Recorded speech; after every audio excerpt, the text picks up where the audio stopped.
Welcome everybody, my name is Chalmer, Lowe. We're going to go through real quick some of the install instructions, and then we'll get through and start doing some expectation management, those kinds of things. Most of you have probably done the install instructions already, so I'm just going to cover those briefly. A couple tools we want to have on our systems. I tend to prefer using a tool called Conda to help me do package management. Some specific libraries that we're going to install, we'll walk through those. We'll go through how we test for installation and talk a little bit about why we're doing things with this way. One of the things that I often recommend, read all the steps ahead of time, get a sense that you understand what the steps mean. Some steps may say install thus, and turns out you already have it installed, so you may not have to do that. For this tutorial, I highly recommend using Conda as a package manager because there are some libraries that are kind of sucked into this process that are not necessarily Python libraries, so some Python package managers may not be real good for this. Conda has a virtual environment manager to help manage your virtual environments, and we'll talk a bit about what that means. The material for this has been tested using Conda, but it has not been tested with pip, it has not been tested with virtualenv, etc. If you already have Conda installed, you can test that by typing Conda on the command line. And if you get something back that says usage Conda, you're good. If not, the instruction should walk you through it. For this course material, we're using Python version 3.x. When you say Python equals 3 in one of the commands we'll do in a minute, it'll give you the latest version of Python. From my experience, the most common problem that I see when people start to do this is they miss a step, right? Our eyes tend to glaze over and we miss things. So if you have a problem, scroll back, check to see if you've done all the things. If not, we have a set of mentors in the room and myself. We can walk around and help you, especially during the part where we do exercises. All right. There are a set of instructions for doing this in Windows and Mac and Linux. You can confirm whether Conda has been installed by doing Conda or Conda list. Chalmer? Yep. I just got something. Can you turn your microphone on, please? Awesome. We'll get it on the recording. Thank you. This is high tech, guys. All right. Next.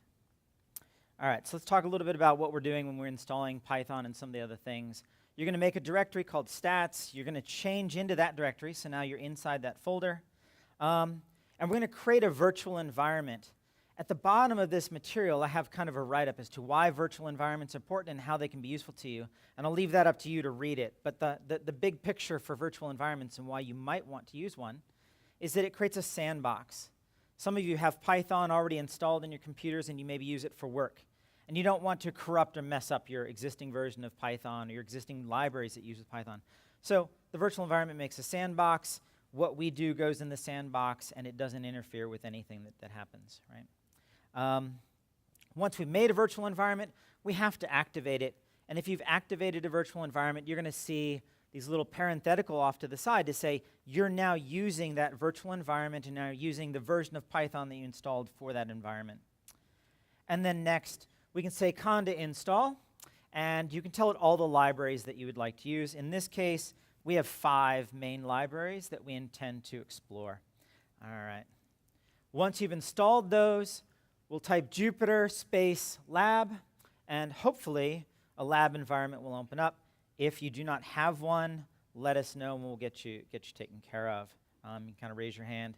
I'm going to pass out some stickies as well in a little bit. All right. Next, we have class material. It is up on GitHub. I'll put the links back up for those in a second. You guys can go look for that. All right. As we go through the process, you'll see these green Post-it notes in the material. All the stuff I want you to do basically stops there. If you want to keep reading, you can go ahead, but you can typically stop wherever a green Post-it note is. For those who really want to know more details about all of these things, at the bottom of this lesson, I have a big picture description of why we use virtual environments, what is Conda doing, why are we using it, and all that stuff. And so you can scroll through and read all of that content at your leisure. We're not going to go into it. All right. So with that in mind, going to walk you through a little bit about kind of how this class itself is going to play out and the types of things that we want to do. All right. First off, I appreciate PyCon, my family, friends who suffered through me trying to get this material ready, my company that helps to get me here, Booz Allen Hamilton, the PyCon Tutorial Selection Committee, the mentors who are here in the room who are going to be helping you guys, and especially you for being willing to come out and go through this statistics and probability exploration with me to give you an idea of what to expect and what not to expect, right? We'll do an overview of some probability and statistics. So it's a tough word, right? It's hard. English is tough. We're going to do an overview of probability and statistics principles and techniques. We will have some snippets of Python code. I'm going to warn you right now. The code that Chalmer wrote for here should never be used in a production environment. The things that I wrote are more to demo principles, to give you an idea of how things work kind of under the hood. They are not for true statistical analysis, and I'll prove it. I'll show you why. There's going to be plenty of opportunities for you to level up your skills. We will have exercises that you guys can walk through, and we'll give you a certain amount of time in this tutorial to work on those. Myself and the mentors will help you. I will highlight a few of the gotchas to look out for, things that you might be experiencing as you go through this journey on your own, when you get back to your house, etc. And we're going to provide some resources to help you continue your learning journey. When you go home, what are some good books to read, or what are some good things to look at, etc. So what not to expect. If you think this through, a typical college class is about 40 some odd hours of sitting in a lecture hall, lots of homework in between sitting in lecture halls. We have 3.5 hours, and if we bring biology and taking breaks and stuff into this story, we have about 3 hours, right? So you're not going to get a whole lot out of this. My hope, though, is that you will get a flavor, and that flavor will drive you to go home and keep learning. You are not going to get out of Chalmer robust industrialized code. We spoke about that. And in terms of deep dives, we're not going to have the time. So some folks may ask some questions like, hey, I want to know a little bit more about these types of distributions and how these are related to that. We're probably not going to have the time for a lot of that. We could have maybe conversations about that outside of this. I really want to give you guys this nice high-level overview. In terms of logistics, pair practice is used in some tutorials because working closely with a partner helps you kind of identify what's going wrong and help each other out. I'm not going to force that upon anyone.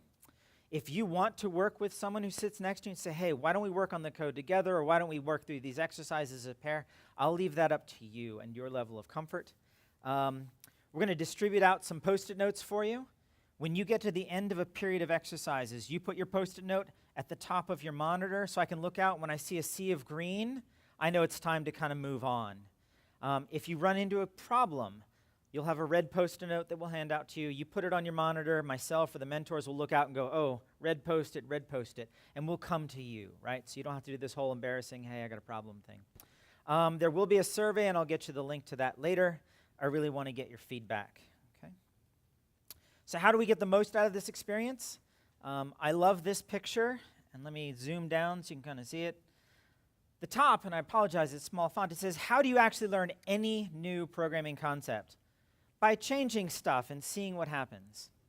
One of the cool things about Python is that you can try something, run it, and see what happens. You go, wow, that was cool. Let me change this number, or let me do this thing. And you run it again, and you get an instantaneous kind of response. So I heavily encourage you, play with things when you do an exercise and you get done a little early. Try and go back and do it again, tweak something. You're going to have questions that might come up like, hey, Chalmer, what if, or what will happen if we do this? And I love to hear those questions. Those are great. I will caveat that, though, with I also love to see folks have that question in their head and they go try it themselves. Because sure, I can demo it for you, but man, how much fun and excitement it is to try it and see some cool response. Some people say, well, I don't want to break anything, and I don't want to do it wrong. And that's a legit fear, so I'm not going to minimize that. But generally with Python, you're not really going to break much. And if you do, you can kind of reboot. And often if you do, quote unquote, break a thing, there's going to be some error message, and you're going to skim it, and maybe it's confusing, but you're going to see new words, new terms, and you're going to start to learn things. Because those error messages, as scary as they might look, will often teach you things, especially when you see them over and over again. So try not to be scared. There's a couple other things in here, and I'm not going to go through them in the interest of time, but they're there, and they talk about the psychology of learning stuff. But this quote here is kind of neat. Being a programmer basically requires you to deal with these extended periods of feeling like a complete moron, punctuated by very brief periods of feeling like a genius, right? That's my life every day. I'm standing up here trying to teach you guys a thing, but most of my life is, I don't know how to get my code to do this thing, and I don't know why. And then all of a sudden it works. And I feel like that guy on the Titanic, right? And I feel great. And then my boss is like, we'll solve this other problem now that that's done. Like, suck. Okay, so let's get rolling. Let's talk about statistics. All right, so this is kind of the main meat of the thing. I'm going to disappear behind the podium and grab those Post-its and have one of my colleagues pass them around. All right, and then I'll come back. I'm still here. Voila. All right. Everybody gets one green, one red. Not one pad, one green Post-it, one red Post-it. You don't know what he's going to do. All right. So let's get started. This first conversation is going to talk about statistics, right? And what we can do with that. And then a little later on, we're going to move into probability, okay? Our main goal right now for this first little bit is to understand, some techniques for counting things, to determining what the minimum value is, maybe in a data set, figuring out what the maximum value is. And then we will look at these things that we call central tendencies. The fast version is what's the average? And we'll explore different ways to look at that. And then we will talk about, well, how widely does stuff kind of deviate from that average? Is my data really spread out or not? Okay. Let me try and blow this up a little bit, maybe. Okay. We're going to look at the data, and we're going to look at these techniques and these processes through a couple different tools. We're going to start off with some simple data sets, just a couple numbers so we can kind of visually see what the thing is. We will then go through a little bit larger data set, a little more sophisticated. We're going to have some hand-developed code. That's Chalmer's. Do not use this in production code. And then I'm going to walk you through a couple of standard libraries that have some functions that do what my code does, but does it way better. All right. To kind of get us in the right frame of mind, I'm going to use that big data set that I mentioned. We'll look at it, and we'll display it on the screen in a graph, and then we're going to use tools to kind of figure out what some of those data points are, okay, by hand, as it were. All right. So let's pretend I'm a manufacturing plant, and every day I produce a new batch of stuff. On some days, my machinery is well-tuned, and the number of batches that I produce, or the batch that I produce has very few defects in it. But other days, my machinery is starting to fall apart, things are breaking, and all of a sudden, I get larger quantities of defects. So I may want to track these on a day-to-day basis. All right. So I have this data, and it is this number of defects. I purposely kind of organized it so it's kind of bigger numbers at the top, smaller numbers at the bottom. They're not quite sorted, but so we see some things like there's a 99, there's a 52, there's a 42. At the bottom, we have some 2s and 3s and 4s. I don't know, there's like 208 or some odd numbers. We'll figure that out. I will warn you, we're not going to do a deep dive into Matplotlib. I'm going to gloss over this real quick. I just want it to do a graph, but I use Matplotlib here to import some capabilities that will enable me to make a very basic plot. I also have a tool called the counter tool, and we'll talk a bit about it in a minute, that's going to help me count things. And now I want to make a simple histogram, a simple graph. What we're going to do is try and start off by making this display, and we're going to use a tool called most common, which is found in the counter object, and you'll see how that works out. All right, so I start off by taking all of those values that I had, number of defects, and I drop it into my counter object. And that's going to produce a thing that looks like a dictionary, but it's not quite. And so I call it defect counts. And then I say, all right, show me the 5 most common values that occurred in all of my number of defects. So we run that code. And so the number 8 showed up 24 times. The number 6 showed up 24 times. And the number 7 showed up 18. All right. I mentioned that counters look a little bit like dictionaries. There's 2 nuances that you should know. They have this kind of extra method that we just saw called most common that allows us to find out what are the most common things. And I can tell it I want to see the 2 most common items, and it'll give me that. Or I can say I want to see the 5 most common items, and it'll give me more. Right? But one other nuance that is fun is that if you've ever played with a dictionary and you try and access a value that doesn't, or access a key that doesn't exist, your dictionary will vomit on you, and it throws up this little error and says, hey, you tried to look at something that doesn't exist. Counters are cool that they don't do that. If I try to access the number 77, which is not in my defect count, it goes, that's fine, and it just gives me back a 0. If I try and access a number that does exist, like an 8, it'll look into the counter and go, oh, there was a 24 stored there, and it'll give me back a 24. So this is kind of cool, and we'll take advantage of that particular functionality in a second. All right, so I want to create a list of x values to go on the bottom of my chart, and I want to see all of those y values that are in my defect count, the 8, or the 24, and the 24, and those things. And I want to store them in 2 separate lists so I can dump them into matplotlib. So for those who haven't seen it, this is a list comprehension syntax. I'm not going to go into it, but it's very useful for doing analysis. I'm not going to talk about these. These are all just the things that we use for matplotlib.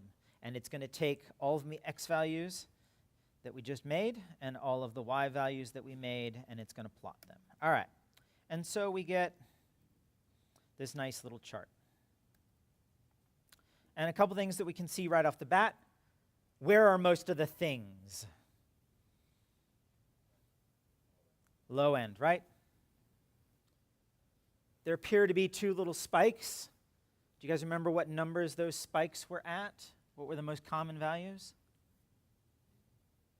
6 and 8. Right? When we looked at the data and I said, hey, I got this stuff kind of organized, there was a big number at the front. It was a 99, and sure enough, we see there's a little spike over there by the 99. Turns out maybe that's an outlier. Maybe not, right? Okay.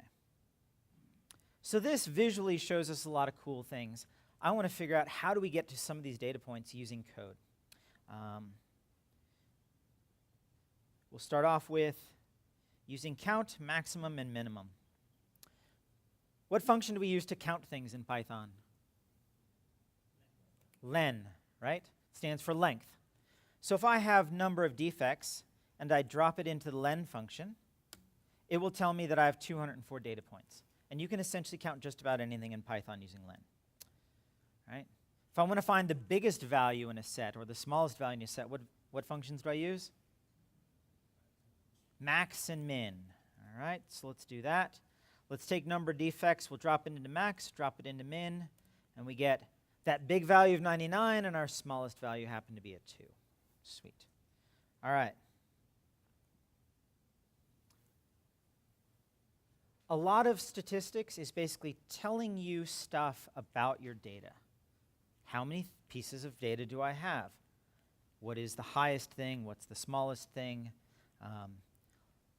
One of the things that we often talk about, like what's the average grade in a class, or what's the average weight of people in doing this thing, right? What's the average of age of folks in a particular group? Python has tools to look at that, and when statisticians look at that kind of information, they typically point to 3 main things: mean, median, and mode. Mean is also often referred to as average, and it's probably the one you're most commonly associated with. So I'm going to walk you through how we can calculate means, medians, and modes using my lousy code. All right. So here we'll start off with calculating a mean. If I drop a series of values into this particular function, it will try and figure out A, what is all of the a values added together, and then it will divide it by how many values do we have. Okay, so we do that. And so let's just use a really simple set of values, these 4 things. The average should be like 2.5, if my math is right. And if I do this one, the average should be 3, right? Pretty straightforward. Anyone want to take a guess what the average is for our bigger data set? Any thoughts? What you got? Wow! That's amazing. Well done. All right. All right. Now, I'll show you in a little bit some other libraries that walk you through doing means, and we'll talk about some of the benefits of using those. All right. But now, I basically have an idea of kind of where is the average number, and it's somewhere in here between 9 and 10. Okay. Now, let's go look at medians. So median is a little interesting. The point of medians is to find the centermost value. If I've got 11 things, it'll find whatever's at position 6. If I've got 5 things, it'll find whatever's at position 3. Right? It doesn't really care if it's big, little, tiny, whatever. It just says, you've got this number of things, let me find whatever's stored in the center. All right. But there's a caveat. If I have an odd number of things, like 1, 3, and 5, the 3 is clearly in the middle. But if I have 1, 3, 5, and 7, what's in the middle? And how we typically solve this is we take an average of whatever the 2 things are in the center. And so my code will do that. The nuance here is before you find whatever's in the middle, you need to sort them. So we're going to sort all the values. We'll calculate how many values we have. We'll figure out what is the midpoint. And then we will return it. If we find out that there are an even number of values, we're going to do this thing where we average. If we find out there's an odd number of values, we just give you the center point. All right. So I'm not going to walk you through the code in too much detail. You can take time to look at that if you want. But let's just see if it works. Sure enough, it gives me a 2. This one, remember, we have to sort first. So it's going to move the 42 to the end. And it'll find whatever's between the 5 and 6, which is a 5.5. All right. And I know this guy's already done the math in his head, right? He knows what the median number of defects, it's an 8. Okay. So we can take an average, which you're used to. We can take the median, find the middlemost point. Mode finds whatever shows up most frequently. All right. For this library, I'm also going to use counter to help us with this. We're going to count all of the values. We will find whatever value shows up most frequently, how many times it shows up. And then we will go in using another list comprehension. And if you're not familiar with these, I highly recommend you go figure them out because they're really awesome. We will go and say, all right, the maximum number of things was 24 things showed up. Let's go see how many items showed up 24 times. And this list comprehension will give me every value that had 24 entries in my count. So let's go take a look. Here, the number 4 is going to show up 3 times, so it will show up most frequently. So we should get back a 4. Notice, just a nuance here, with mode, I'm choosing to return a list of items. Because sometimes certain things, more than one thing may show up most frequently, like this list. 1 shows up 3 times, 5 shows up 3 times, so I want to get both of those back. So it's going to return a list with both of the things that showed up most frequently, the 1 and the 5. Just a nuance about that, right? We talk about kind of the average. Most of the time in our heads, we tend to think of there is only a single average. When you start talking mode, you can have bimodal or trimodal data sets where spikes of things occur. There's a book that I kind of like for folks who are new to statistics. It's Head First Statistics, and they talk about this ages for this group of folks in this class. And it's a class for adults and children to do like swimming together or something. I don't know. And when you look at the ages, the average ages, you have these very young children and you have these older adults. And so your average age is very different, and it's split. All right? So that's a thing that you'll see in many cases with mode. All right, so let's go look at the most frequent values in number of defects. It was 8 and 6, just like we saw earlier. All right, so a couple of nuances of when we might use these and some of the benefits of using them. I've got a little table here. Mean, you do this sum of the values, and you count how many values you have. You do the math. This is most commonly used when your data kind of has symmetry to it, and it has a single trend, one single spike. The median is often used with data that might be skewed a little bit to one side or the other and might have some outliers. It's kind of a way of dealing with the fact that your outliers will throw off some of your results. And then mode, it's different from some of the others because you can actually use mode with things that are called categorical data, and you'll hear that in statistics. What categorical data means is it doesn't have a number value. Like if I had a list of data and the data just simply said male, female, or the data said, part A, part B, part A, part A, part B, part B, those are all categories, right? And so modes can show us what is the most frequent part that showed up, what is the most frequent examples of things, and you don't have to have a number for them. So categorical data can be done with modes, and it's also good for things, as we mentioned, that have more than one trend. All right. We did a fancy histogram graph, but sometimes just having a quick frequency table can be really useful. And so a frequency table would be something like this, where it shows, hey, the value 9 showed up 3 times, the value 6 showed up twice. It's much like that counter example we looked at. If we look at our defect counts, the frequency table is not specific to mode. It is the counts of all your values. Mode is highlighting the things that show up most frequently. The frequency table shows up the values of all of them. Notice, where did it go? In my frequency table, it showed up that 8 appeared only once, where mode is going to show me the things that appeared most frequently. Mode would give me the value 9 showed up 3 times, or would give me the value 8 and 6 showed up 24 times. Does that help? Good. All right. So what I'd like you guys to do, and I'm going to shrink this down, give you guys a few moments to kind of start to wrap your head around some of these things. I'd like for you to calculate, and you can use my functions if you'd like. They're good enough for government work here. And go through this. Calculate the mean, the mode, the median, do a count on these things, and go through the exercises. And we'll give you guys a few minutes to do this.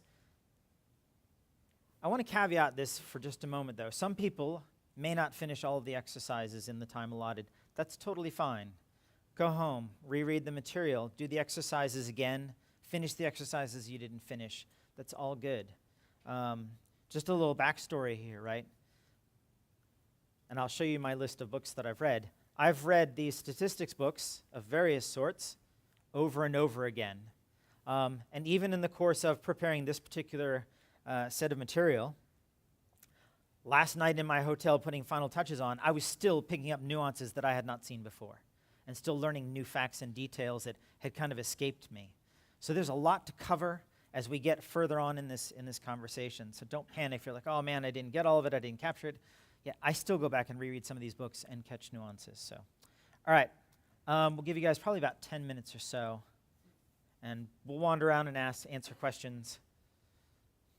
Yeah, I'm fairly new to Jupyter, so this is what I did for the Jupyter lab.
both those little green Post-it notes?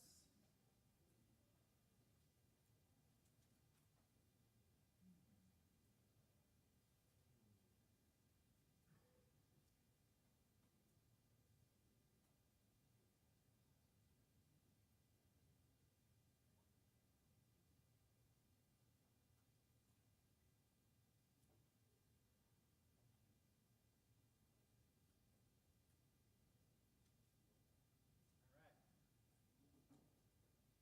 Great Post-it note. Desiring to be used.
So I think it's been about 10 minutes, give or take.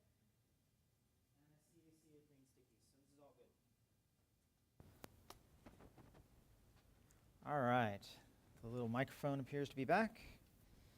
All right. I'm not going to do the entire exercise. I'm just going to highlight one or two things. So mean. Let's see. Grab some of these guys.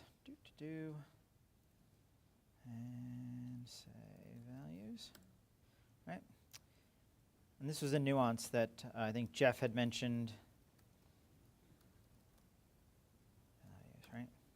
If you have two commands in a single cell, both of the commands will run, but only the last command will display to the screen.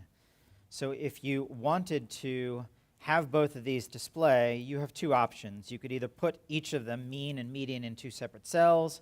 That works fine. That works fine.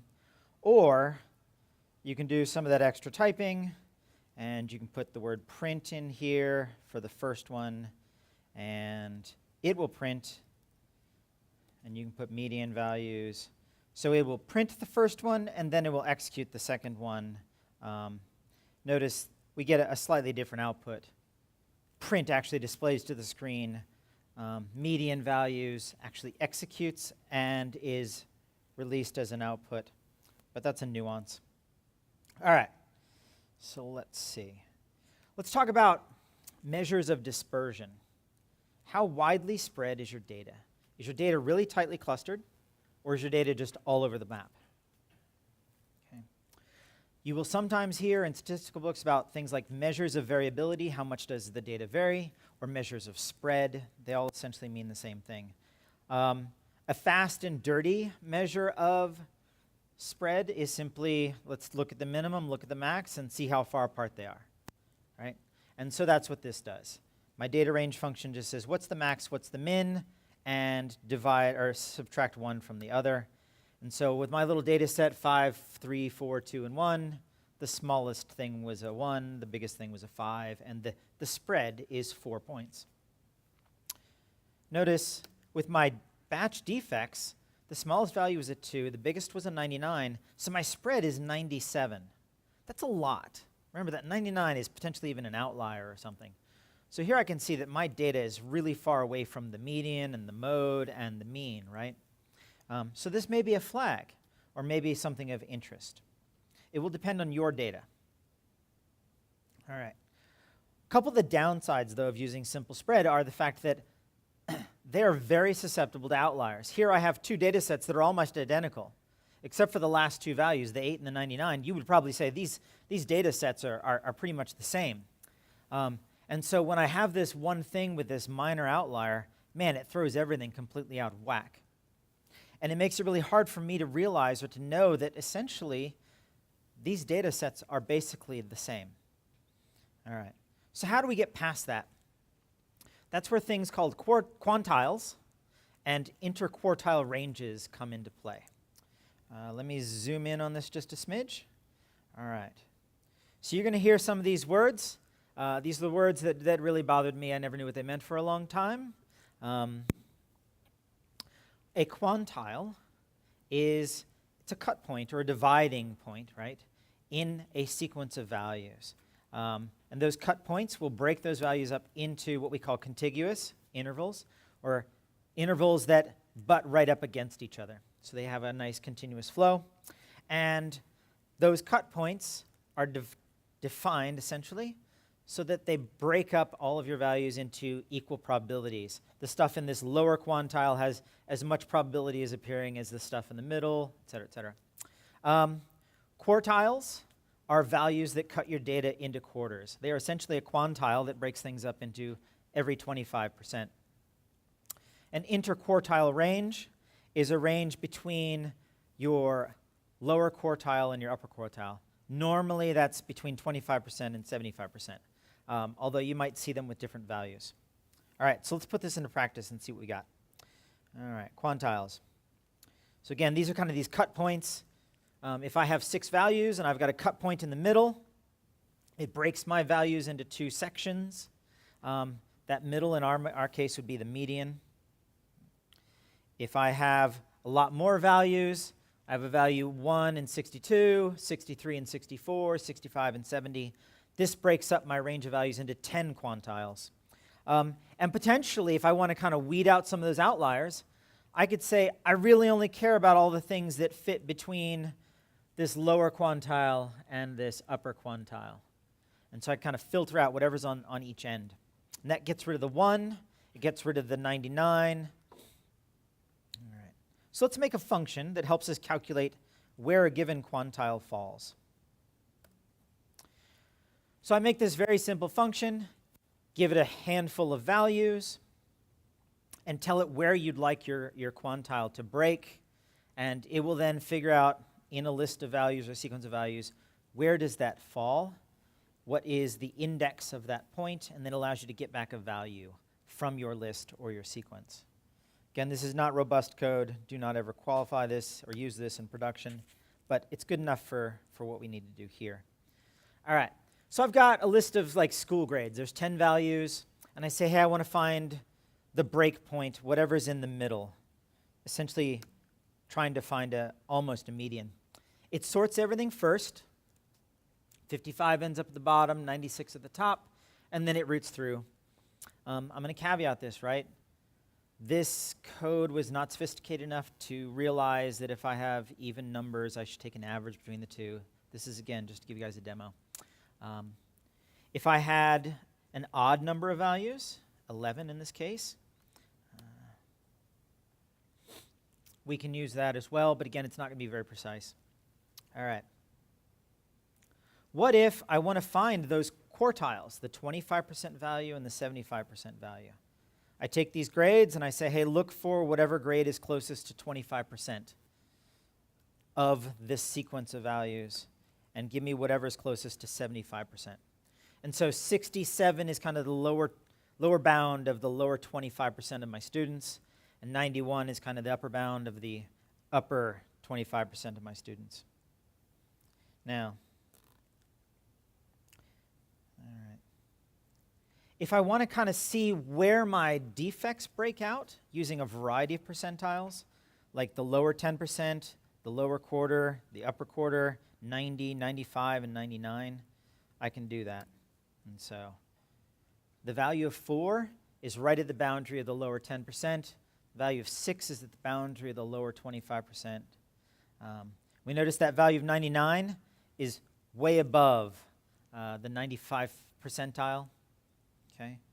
So if I were to say I only want to see stuff between the 25 and 75, I filter out all the lower end stuff, I filter out all the high end stuff, and this is a great way to kind of get a sense of what the middle of the pack looks like. So let's do that.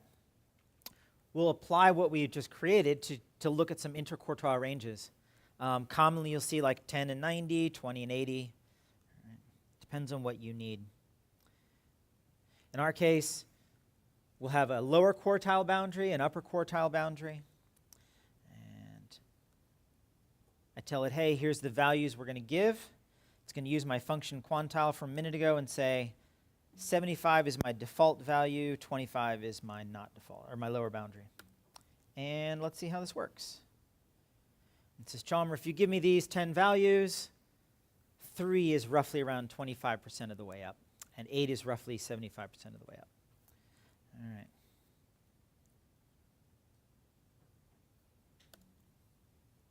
If I want to then do that math and say how big a spread is this, I just subtract one of them from the other, and we see that 8 minus 3 is 5. So let's do that with my batch of defects. And it says, hey, Chalmer, if I'm only looking at 25% and 75%, your range of values was only 6. It's only a spread of 6. Right? Now that function I created seems a little weak because it's built in. It hardwired in 75 and 25.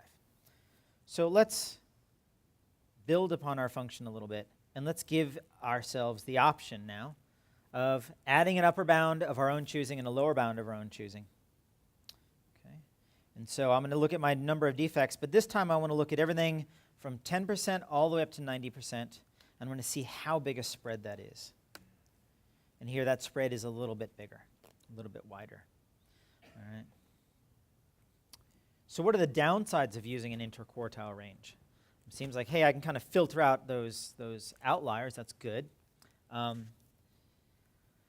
Interquartile ranges, they only tell you really the difference between a high value and a low value.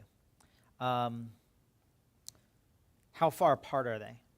They don't really tell you how closely they are knit to things. It doesn't tell you how frequently those high values occur or how frequently the low values occur versus how frequently the stuff in the middle occurs. So we would theoretically want a method to more accurately measure variability, and we'll look at that in a minute. So we'll give you guys a break. If people need to walk around, stretch, whatever, you can do that as well. Spend a couple minutes here, say 5. Walk through calculating a simple spread, calculating some quantiles, and then calculate an interquartile range for these numbers. And of course, I'll answer questions. One nuance for this second one, you guys should pay attention here. We're going to use the range function to create a sequence of values from 200 all the way up to, but not including 300. So if you've never used the range object to create a sequence of numbers for you, we have that here. This is how you would do it. All right. And we'll cut you loose. When you're done, put up your little green stickies. If your green sticky is still up, take it down.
Awesome.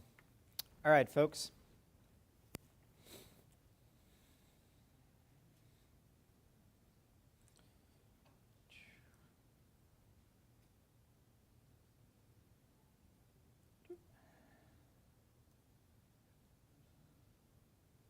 So if I want to bang out an interquartile range for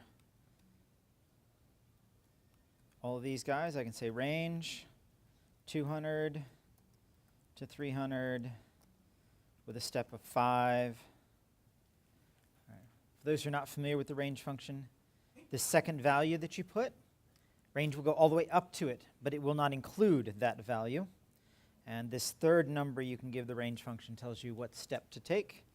And let's see, to calculate my interquartile range, I want a 0.25 and a 0.75, but those are the defaults.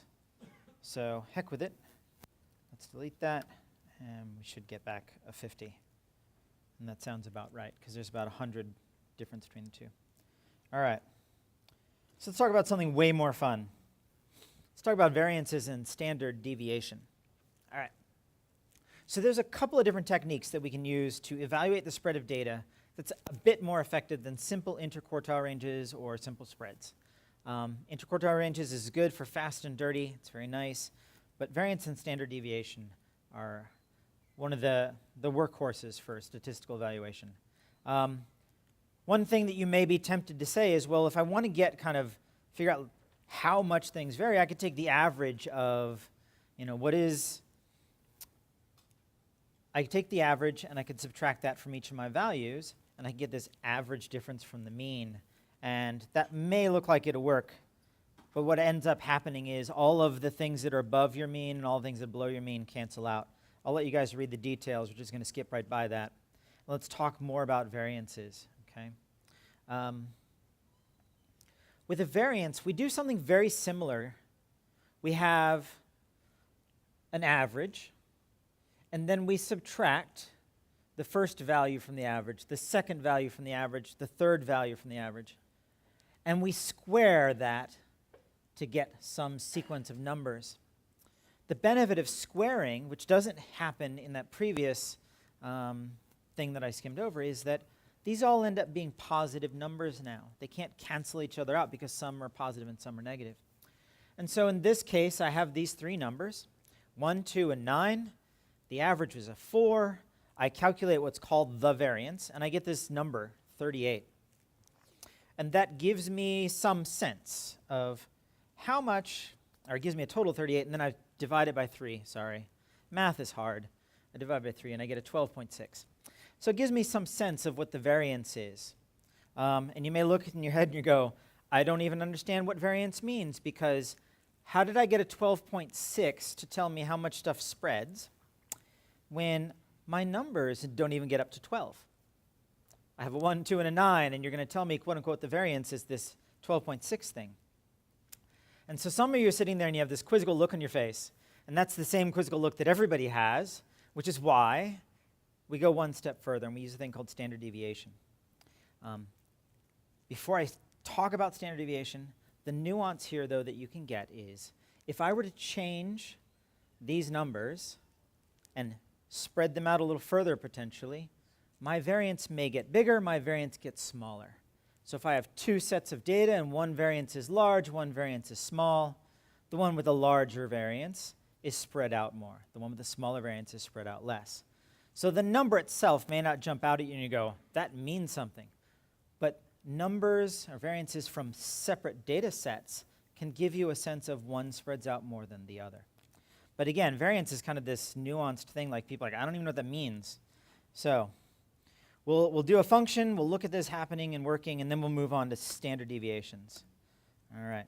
So I calculate this by using the total number of values. I have a function that calculates the difference between the means. I square them. I will let you guys do this. Again, this is not production code. This is Chalmer sitting in a hotel room. But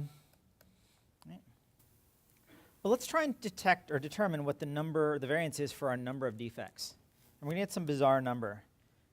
Our variance is 80. And again, that means nothing to me, right? I don't have a sense for what that means.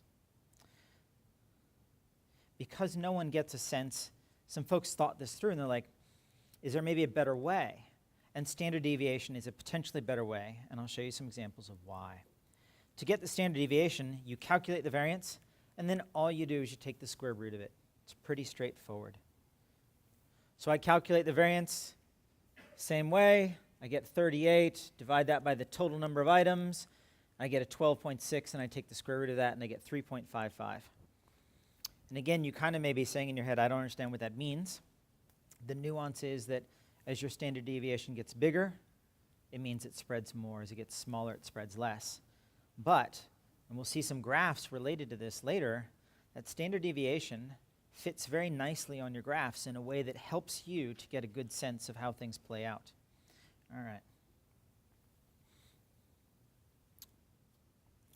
When we use data sets and we calculate a standard deviation,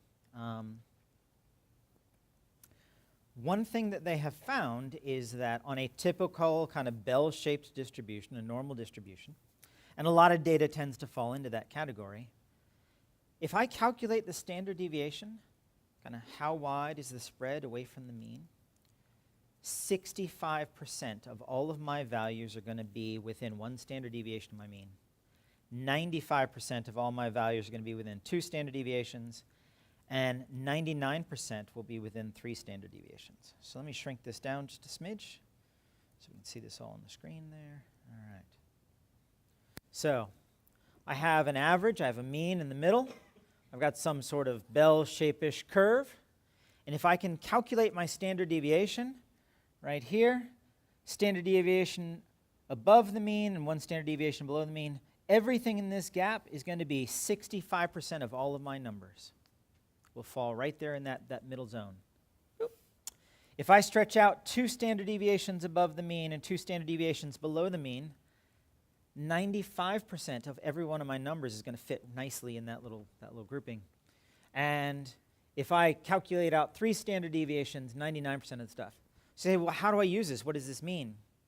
Well, much like we use the interquartile range to say, let's drop all the values that are 25% or below, all the values that are 75% or below or above.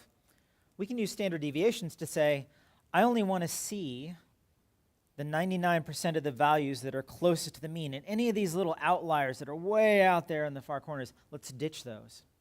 Or I really want to get kind of a little closer, and I want to see 95% of my values that are closest to the mean. And so standard deviations can help us grab those when we're using something like a normal distribution. This may not apply with other distributions, but it works quite nicely with normal distributions, these bell-shaped curves. All right. Let's see. This first picture, kind of spiky. The data is fairly closely clustered on the average. This next picture, a little less spiky. It's a little wider.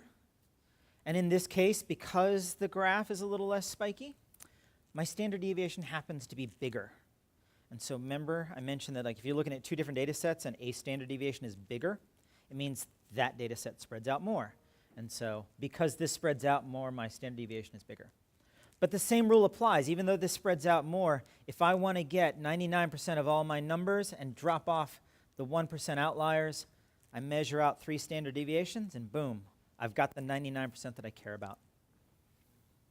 Okay. All right. So I've got a fairly straightforward, and let me make sure I ran the variance formula earlier. Let's see, diff mean. So I got a fairly straightforward standard deviation calculation here. It uses my variance function that I created earlier, does the math. I have a fairly narrow data set. All the stuff is pretty close together. The mean is 5. We have another one that's a little bit broader. It goes from 1 to 9, but the mean is also still 5. And so let's look at how these 2 things calculate out. The mean is 5. My standard deviation was 1.4. This is a little bit broader data set. Still has the same average, but my standard deviation is a bit bigger. So now I can immediately go, this one is a flatter bell than this one potentially, right? All things being equal. Okay. How do you interpret that? In other What does it mean? All right. The nuance here, essentially, is that when you're looking at your data and you want to kind of know, I have an average, how much does stuff spread out on one side or the other or both? The standard deviation is going to point you in the right direction to say, this is really close to the mean, or these are very far from the mean. And so in this case, my numbers start at 3, they go to 7. They're all really tightly clustered around the mean. This one starts at 1, it goes up to 9. They're spread further out. I can immediately tell that there's a bigger spread between two data sets. Just looking at one data set and knowing that, okay, the standard deviation is 1.4 may not tell me a lot about that one data set. But being able to compare them is really useful. Another thing, as that number gets smaller and smaller, it means your spike is a little spikier, right? Things are narrower, things are closer. And a key role for the standard deviation, again, is kind of helping you figure out, how do I get rid of some of those outliers? How do I look at my data set and say, I only want to see the stuff that's from like 1% all the way up to 99% and not look at the things outside of it? Or where should my cut points be to look at just the 95%? Where should my cut points be to look at just 65% of the data? And so standard deviation can help you with that. All right. Did that help? Yes. Good. Let's talk about how real Pythonistas calculate standard deviations and variances and those types of things using real Python libraries instead of my hotel code. Okay. We're going to look quickly at 4 different libraries. And I will highlight a gotcha that may strike if you do not pay attention and if you don't kind of dive into the nuts and bolts. So the 4 libraries we're going to look at, there is a statistics library. This is brand new in Python as of version 3.4. It incorporates a sequence of statistical functions, and it comes with Python. So if you download Python all by itself, you've got it. You don't need to get any third-party libraries, which is quite nice. We'll look at NumPy. NumPy allows you to build these array objects and allows you to do very sophisticated calculations on these types of objects that are very fast. Has techniques and tools for integrating C and C++ libraries and Fortran code, again, to get closer to the bare metal and make your code more efficient and more faster. It has techniques to be able to broadcast calculations and evaluations against large arrays of data without having to write for loops and stuff. And it's useful for like linear algebra and those types of things. SciPy library has a collection of mathematical algorithms. It's got some convenience functions that are built on top of NumPy because it uses NumPy under the hood. Adds a lot of power to your Python sessions. And then we'll look at Pandas, which is a common data science library. It does data analysis and those types of things. All right. So we'll start off by importing each of these. For some of these libraries, it's fairly common to import them with an alias, like import NumPy as NP. It makes it easier to type some of the commands you might want to use later. All right. I'm going to start off by creating a simple NumPy array. And we're going to use my defects batch file. Okay. One of the things that I often mention to students who are using a new tool, a new library, and they're making new data types, I often recommend to them that they do a couple of things.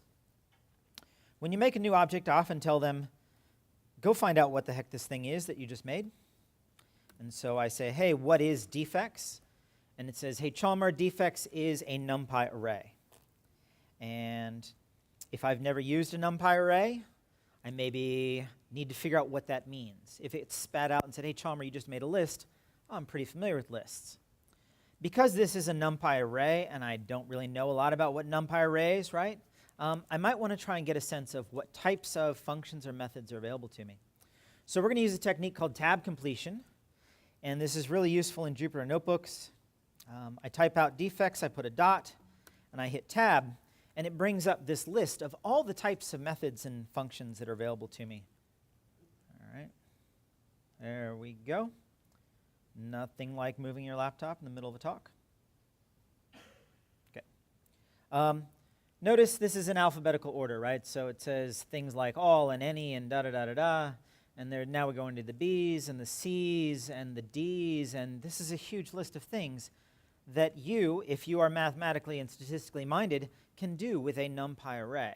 You can't do these with lists, etc.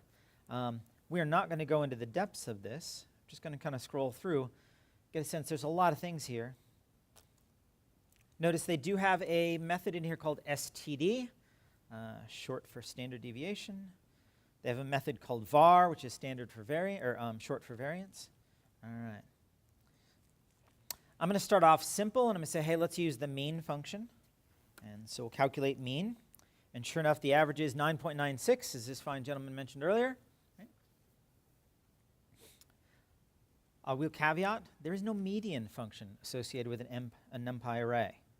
The NumPy library has a median function, and you can drop your array into the median function, but there is no median function that hangs off of your array, which I found very interesting as I was researching this. So we say, give me the median, and sure enough, it spits out an 8, and that's quite nice. If I want to look up the variance and the standard deviation without using Chalmer's crappy code, we get an 80.8 and we get an 8.9. Awesome. Let's turn to SciPy. I'm going to run all 4 of those, mean, median, var, and standard deviation. We get 9.96, we get an 8.0, 80.8, and 8.9. Looks good. One thing you should know, as I mentioned, SciPy kind of rides right on top of NumPy. So if I go in here and I say, I like this NumPy mean method, but I'm not real sure how it works. I'd like to know more about it. You can ask this question mark, and you put the question mark in there, and it'll give you the help file for it. So look at that. And now we have access to all of the arguments that I can give it. I give it my array, and if I want to do certain things, I can have it change its behavior. I don't know what any of these mean, right? Axis, D-type, what is all of that? Well, I can scroll through, and it will define for me, oh, here's what axis means, and here's what D-type means. And so I can figure some of those things out. Tells me what it gives me back. It says, I'm going to give you back this, that, or the other, and you can kind of get some sense of what's going on. Might give you some notes as to other things you might want to look at to see if other types of calculations might be useful to you. That's cool. Happens to be really nice and give you some sample code. If you tried to get it to work and it failed, maybe you look at the sample code and it helps you out that way. All right. Gives you some caveats. In certain cases, this might be slightly inaccurate. Buyer beware. Okay. It tells you where it pulled it from, and it said, hey, you know what? We got this out of the NumPy library, and it's from this thing called fromnumeric.py, which is awesome. If I were to do this same thing with scipy.mean, we see I can call scipy.mean, but interestingly enough, all the documentation is exactly the same, and when I get down to the bottom, sure enough, it actually just calls NumPy under the hood, so like I said, your mileage may vary. Okay, the statistics library. Statistics library has mean, median, variance, and standard deviation. Notice the spelling is different. Right? They actually call it variance instead of var. They call it stdev instead of std. All right. And if I run that, what's wrong? My numbers are different. In particular, which 2 numbers are different? The variance and the standard deviation here are not the same as the ones we saw before. So let's go take a look. 81.2 and 90.0. Oh, there's a lot of stuff here. And we had 80.8 and 8.9. So they're different. All right. Why? Anyone know why?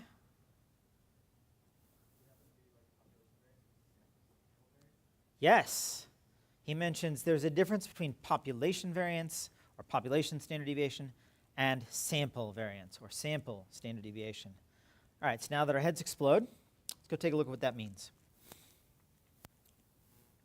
When you calculate what's called a population standard deviation, you are looking at the amount of dispersion for an entire population. And we use a particular formula for that. This formula, we take the difference from the mean for every one of our values, take the square, we divide by n, and we then take the square root. So n is this denominator. And in this case, for population standard deviation, the n is a larger denominator than the next example we'll look at. All right?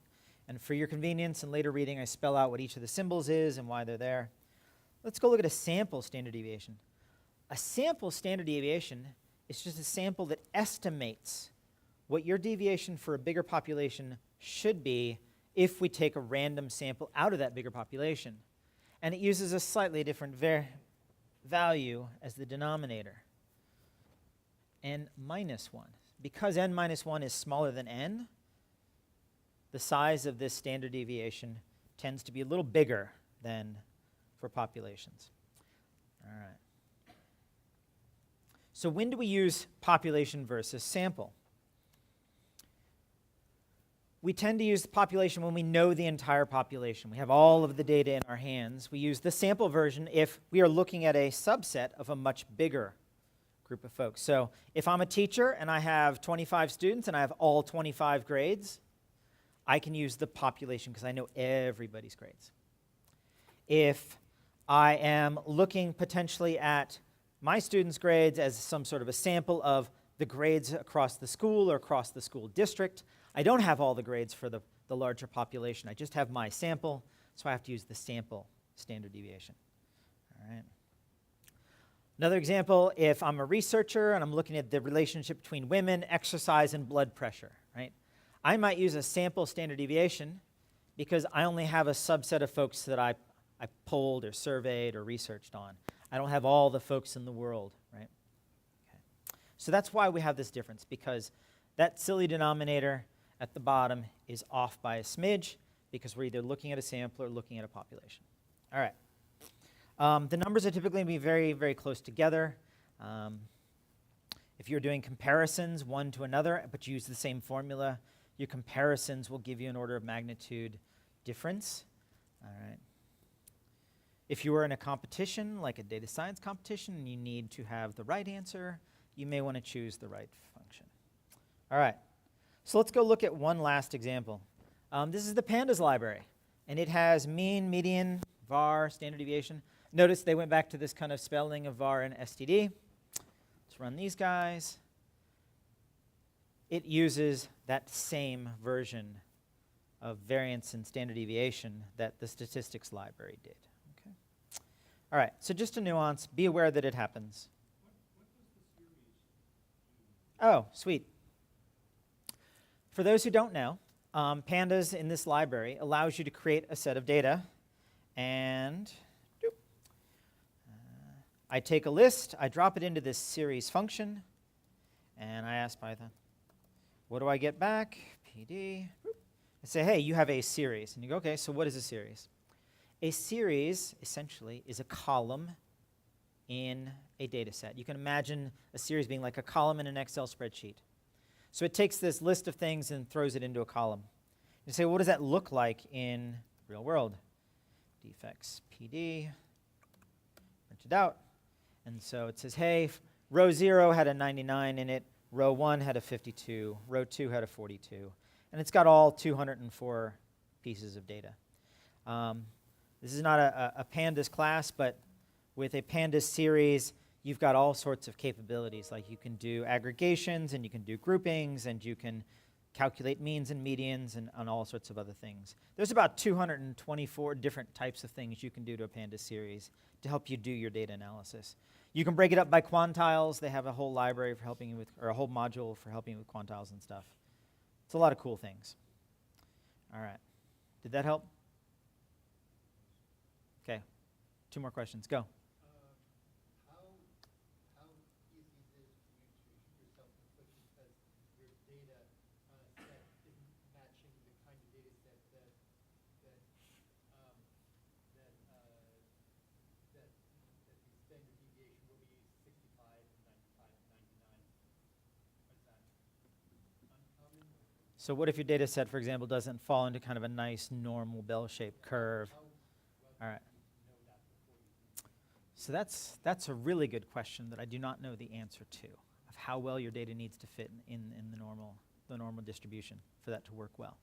I don't know if Alan has any insight into that. The question essentially is, yeah, there's lots of curves. But the question was, when you have a data set, if it's not necessarily a nice bell curve, and I try and do a standard deviation, how easy is it to basically shoot myself in the foot, right? If my data doesn't fit a normal curve, is my standard deviation just going to give me really wonky answers? Definitely with crazy outliers, like very large values will drag the variance and the standard deviation up really high. Mm-hmm. And then the heuristics that you outlined, where 65% fall within the standard deviation and so on, those rules won't apply. Sure. How obvious is it? Like, will it be obvious if I look at the curve whether it's not going to do, or it can be slightly bit off? So that is one of those nuances that regularly using these tools and reading about it, again, this is a 3-hour class, right? Diving into this. One of the great things that you'll see when you start looking at research papers where people are using statistics to prove a point is they use statistics incorrectly. And the point they're trying to prove is not what the data really shows, right? And it's not because necessarily that they're being malicious, just because they're trying to apply a thing, round peg into a square hole kind of a thing, and that just doesn't work. So it takes time, it takes effort to dive into this, research it, figure it out. I will show you some of the things that are available to us in some of the tools like SciPy, and just, it is mind-blowing the number of options that we have available to us. And so that would play into kind of your question. Yeah, you had a question too? For NumPy, SciPy, and Pandas, you already mentioned this, but what kind of standard deviation do they use? Do they use the population, or do they use the All right. So if a standard deviation is larger, it tends to be sample. If it is smaller, it uses population. So let's go back and look. Right. Well, if I dump the same data set, and let me get rid of this guy, clear output. If I have the exact same data set, which I do, I'm using num defects, and I drop it into SciPy, I get a slightly smaller value than I got when I put it into the statistics library. So a smaller value means a library is using population standard deviation. A larger value means it's being sampled. But having said all of that, there are ways to tell the library to do the thing that you want. So let's take a quick look at that. All right.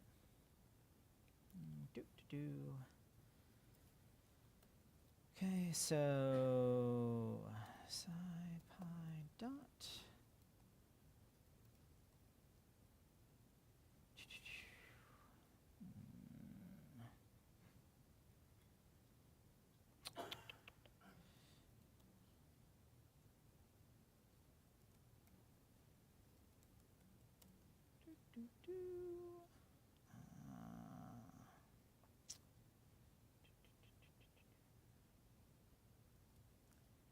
In the SciPy library for standard deviation, they have a thing called this delta degrees of freedom, and it identifies the divisor that you want to use. And so you can have n minus something, and then the normal is n minus 1, right? The default that they use is 0. So if I needed SciPy to do the reverse of what it normally does, I can simply go into the function, and I can set this degrees of freedom to be 1 versus 0, which is the default. All right. So again, it's just a matter of, you need to know that it's there. You need to know it's kind of a problem that you have to kind of answer. All right, let's see what else we got. I think in the interest of time, holy cow, how did the day go by this quickly? We're going to skip the exercises. Here's a list of cool books. And I start from the lower end of the scale to the higher end of the scale. My first book I ever read on stats outside of high school was this cartoon guide. It was a low-pressure guide to statistics. It covers way more than we're going to cover in these 3 hours. The manga guide I got for my kid. He liked it. Head for Statistics by O'Reilly is a book that spells things out in a way that I find to be really, really useful. Naked Statistics is a little less about how one does it and the maths, and more about, oh my gosh, how do you not do it wrong? And he talks about a lot of good kind of case studies and examples of people using statistics and the pros and cons. He's very light on the math, more on the this is awesome statisticness. So this is a great read. Statistics in a Nutshell, that's fairly dense. It's a good reference book. I like it because it puts all the stuff in a small amount of space, but I found that had I read it before I read maybe Head First or even the manga guide, that might have been a little too intense for me. Think Stats, Think Python, and Think Bayes are great. And for those who don't know, that guy over there, he wrote them. And this one is a little wonky. And if you go to Amazon and you look at the cover of this, you're like, oh my gosh. But it is very compact, and it spells out a thing called Bayes' theorem. And it spells it out in a way that's kind of visual, and it was quite nice. All right. And for the record, Mr. Allen, who literally wrote the book, yesterday we're talking, he's like, hey, do you want a mentor in your class? And I'm like, yes. Okay, so he's judging me, by the way. All right, thanks. So let's move on to the next thing, and let's cover this. Let's go through this. We're going to shift gears. We're going to talk about probability now, the likelihood of something happening. We're going to figure out how we can calculate the probability of something happening. We will explore probabilities using what we call Venn diagrams. We will explore probabilities using probability trees. And we will talk about the principles behind the law of total probability and behind Bayes' theorem. And we'll see a couple of examples of that. All right. I like the definition from Sarah in Statistics in a Nutshell. Probability tells us how often something is likely to occur if we repeat an experiment, right? So let's expand our understanding of probability with a couple of definitions. You'll hear references to a thing called trials or experiments or observations. A trial is some event where you don't yet know the outcome. Trials can be crazy easy. I'm going to flip a coin, I'm going to roll a dice, or it could be someone has a low birth weight. Will they graduate from college 22 years later? Right? Sample space is essentially all of the possible outcomes of a trial. So I have a 6-sided die, I roll it, all the possible outcomes are 1, 2, 3, 4, 5, and 6. Say I drop 4 coins in a bag. I've got a quarter, a dime, nickel, and a penny. If I draw one of those out, my sample space will be quarter, dime, nickel, and penny. An event is the actual outcome of a trial. Events could essentially be singles or could be groups of things. We will often designate an event with an E. So if I roll a die and my event is that I get a 1 on my die, E would be this set with 1 in it. If I want to specify that my event is that I get an even number, my E would be a 2, a 4, or a 6 when I roll that die. So you can have more than one thing in your event. Now, if I'm going to calculate a probability, this is pretty straightforward. I take how many elements are in my event, divide that by how many elements are in the sample space, and I get the probability. So the probability of rolling a 1 on a 6-sided die is 1 divided by 6. And that math turns out to be like 0.16 or something.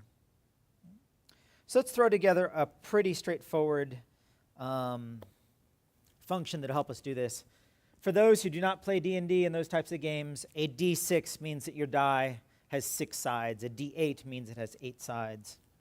So let's make a real quick function that returns a 1 on a D6. And so I would calculate 1 divided by 6, and I get back, sure enough, 0.16.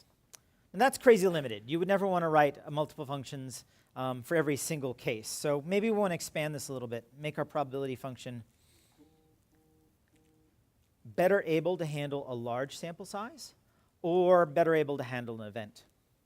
So I set my count to be 1, and I divide it by the sample size.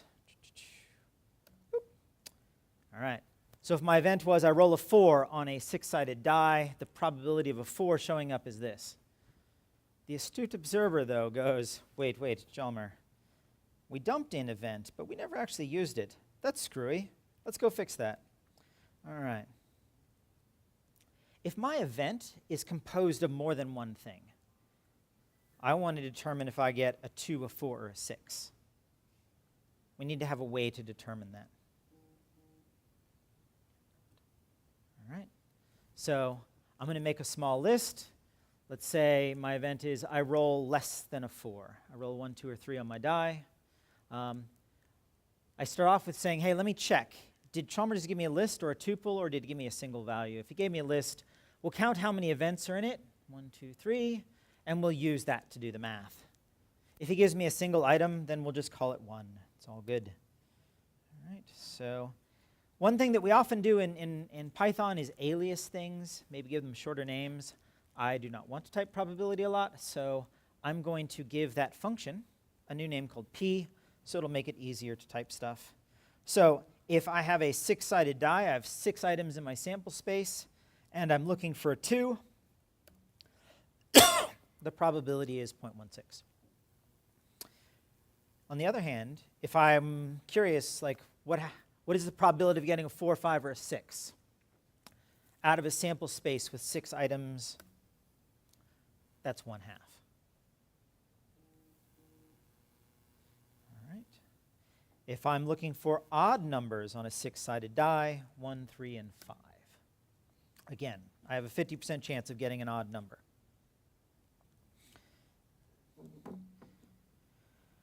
Alrighty. Picking out how many items are in a 6-sided die is pretty straightforward. But when things start to get a little more complicated, that's where Venn diagrams come in. And you guys have probably all seen these. We use these to represent elements in your sample space using very simple pictures. So I'm going to show you a representation of rolling the odd numbers on a D10. All right.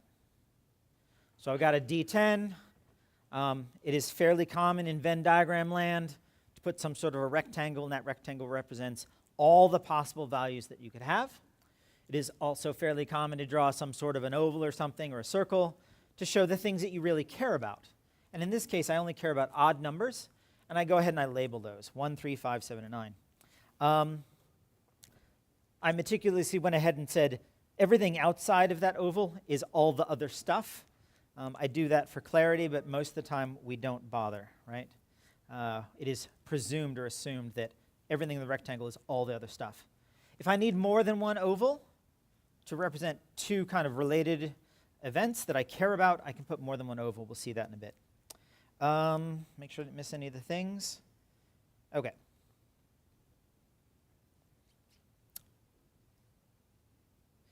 I'm going to have you guys go through your little notebooks, etc. Sketch out a couple of simple Venn diagrams. You don't have to make them huge or anything. Wrap your head around this idea. So this first one, for example, we're going to have one thing that we care about out of a list of 20 items on a D20. And then what I'd like you to do is put together some Python code that calculates the probability of getting 1 on a D20. This next event is a little bigger. I'm looking at just the odd items on a D10. I've got an example. I want you to consider what would we put together to represent, I think it's all of the aces? Oh, picking a single ace out of a deck of 52 cards. All right. And so write some code to do that. You have to figure out what your event space looks like, or your event looks like and what your sample space looks like. So spend a few minutes, do that, and put your green stickies up when you get done. There's about 5 or 6. I think what we'll do is we'll give this about 7 minutes, and then we'll roll on. So I'm going to set a timer, 7 minutes.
Got about 2 minutes left, and then we'll roll on.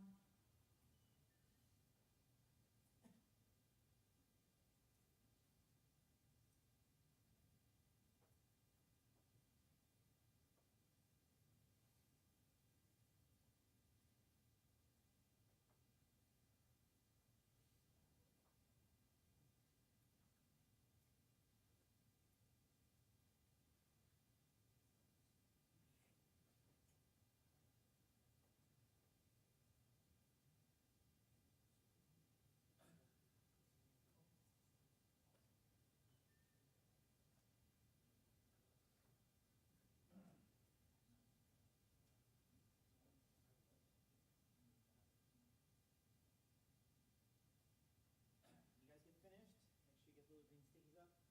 Although we're running out of time. Again, don't panic, right? None of us is walking out of this room a guru, except for that guy.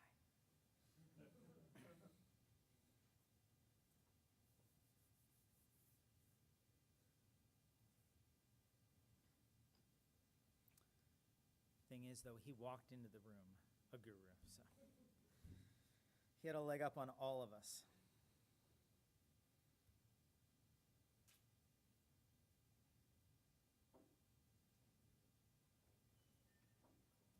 About 23 seconds.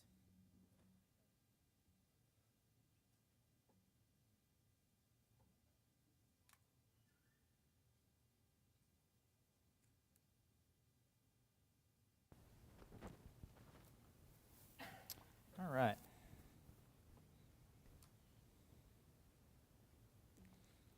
So let's take a quick look at this. I'll look at the one that kind of raised the most questions. Numerous people asked about this. So P, say I have 52 cards in my sample space, and I have 4 items in my event. A number of people typed in 52, 4. Our code is not yet sophisticated enough to deal with that. Our code balks.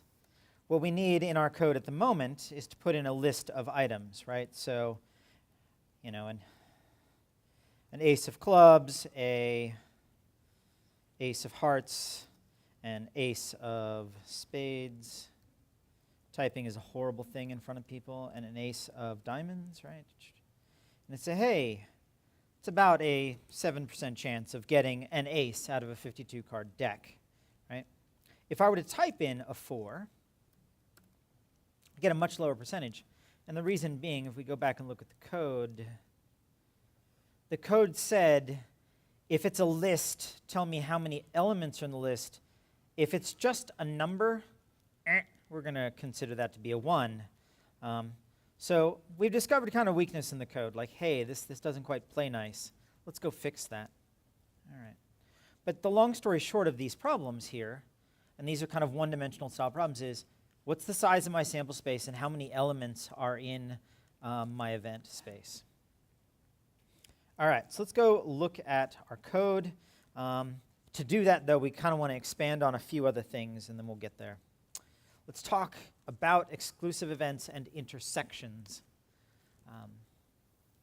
Most of what we looked at are just very simple Venn diagrams, little circle with a certain number of things in it. There are some cases, though, where, as I potentially try to create a Venn diagram, I might notice that, wait, I'm looking at maybe 2 different types of things and trying to lump them together in my event. For an example, say I had a D10 dice and want to know the probability of rolling an even. So I have 10 sides. Evens are 2, 4, 6, 8, and 10. That's 5. So that's 50% chance of getting an even. Chance of getting an odd is also 50%. So the chance of getting either an even or an odd is a guarantee. If I roll my dice, I will get either an even or an odd. And so I can very nicely add these 2 things together, and boom, I can calculate what are the odds of getting, or what is the probability of getting an even or an odd. So yes, I have my little odd circle, my little even circle, and there's a total of 10 things in it. My space has got 10 things, so it's all good. But what happens if I do something slightly different? What is my probability of getting something that is greater than a 5? when I roll that 10-sided dice. I have a 6, 7, 8, 9, or a 10. What is my probability of getting a number that is even, 2, 4, 6, 8, or 10? My sample space is 1 through 10. Notice greater than 5 and even have these kind of overlapping spots where 6, 8, and 10 fall into both of those ovals. If my probability of getting greater than 5 is 50%, my probability of getting even is 50%, and I add those together, that answer is not right. It would say that I have a probability of getting, or I have a guaranteed probability of getting one of those two things, and we know that's not quite true. The correct answer of getting either greater than 5 or even is actually about 0.7. And I use the word about, and it's quite literally exact, right? I have 7 things in this kind of conjoined event. 1, 2, 3, 4, 5, 6, 7.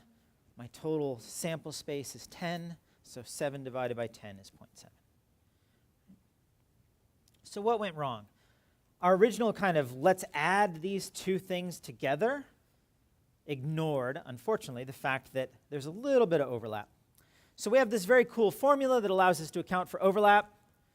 I have the number of things in one event, the number of things in a second event, and if there's any overlap, I just subtract out how many things overlap so I don't double count. That ensures that I single count those. Divide that by the sample space, and I get the union, or the OR, of A and B. All right, so that's the generic formula. You notice I have this kind of U-shaped thing, and I've got this kind of upside-down U. The upside-down U means the intersection, where things overlap. Sometimes you'll see that referred to as a cap. So the number of things that are intersected between A and B. This U stands for union. It's kind of an OR. This is the number of things that are included in A or B. All right, so sure enough, we do the math. Greater than 5 is a 50% chance. There are 5 elements there. Odd is 5 elements. There's an overlap of 3. We do the math. We get 7 over 10. Okay. So let's start to explore this in practice. We'll use my little Python probability function. I put in anything that's greater than 5, anything that's even, and we subtract manually the things that we know overlap. And let's get an answer. And sure enough, we get 0.7. So what's the probability of drawing a single red card from a standard deck or drawing a king? Well, if I were to put that into my probability function, we would see very quickly that this would just suck, because I'd have to type out this big giant list with ace of diamonds, 2 of diamonds, 3 diamonds, 4 diamonds, etc. And nobody wants to type that. That's lame. So let's tweak our probability function to say my sample size is maybe 52 cards. My event could be a single element, or if I already know how big the event is, I can give it the event size. There are 26 red cards. I'll just say that the event size is 26. And then we add a little nuance in here. It says, hey, if event size is a list, count how many things are in the list. So we still have that functionality. If event size is an integer, just use that as my count. So we used a 4 before, right? All right, so let's run this. Boom. Probability of a red card or a king. There are 26 red cards in a standard deck. There are 4 kings in a standard deck. 2 of those kings are red. And boom. Let's go take a look at the answer. Before we get to the answer, though, sure enough, with 26 red cards out of 52, I have a 50% chance of getting a red card. With 4 kings out of a deck, I have a 0.7 chance of getting a king. But that little bit of overlap that we kind of have to suck out of there, that's 0.3. And I get an answer of, there we go. My chances of getting either a red card or a king are 0.53. It's a little bit above half, which is what we expect. All right. So what's the probability of drawing a red card or getting a face card, a king, a queen, or a jack? Well, how many king, queens, and jacks are there in a standard deck? How many jacks, queens, and kings? 12. All right, so I say, hey, I've got 12 here. There's 26 red cards.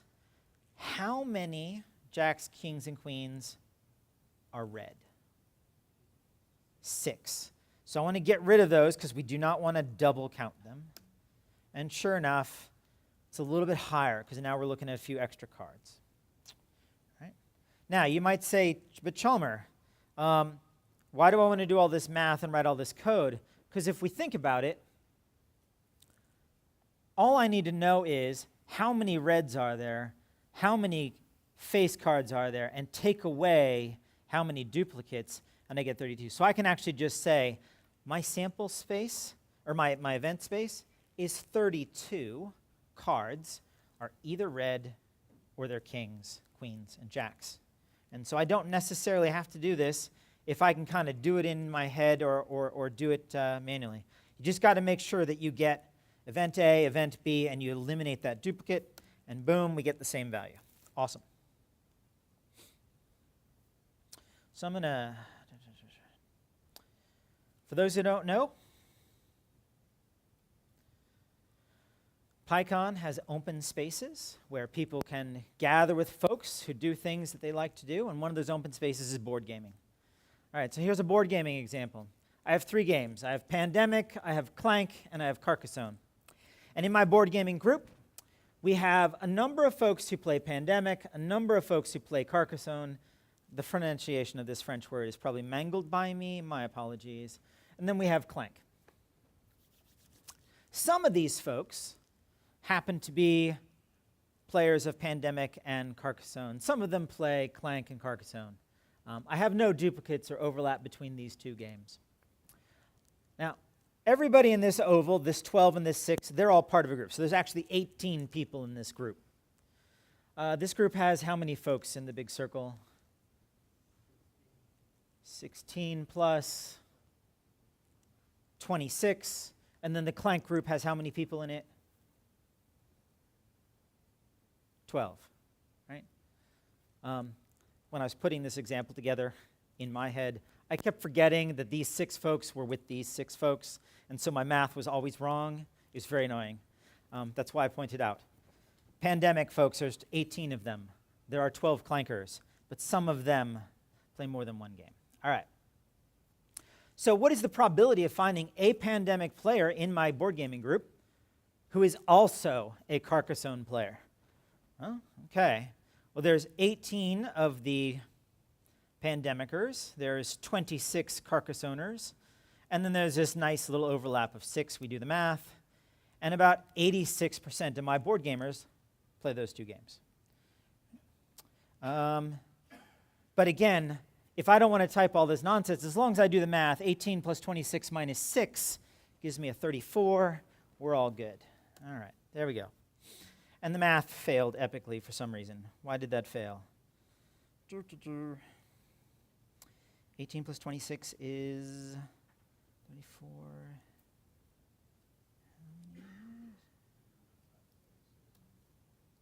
My event size is 36. There we go. That didn't work either. 18 is 26 minus 6. 18 plus 26 is what? 38.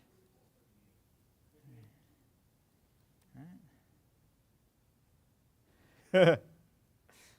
This is awesome.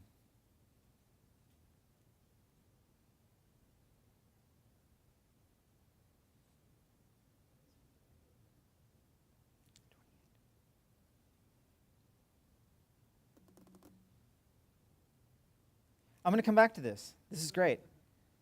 All right.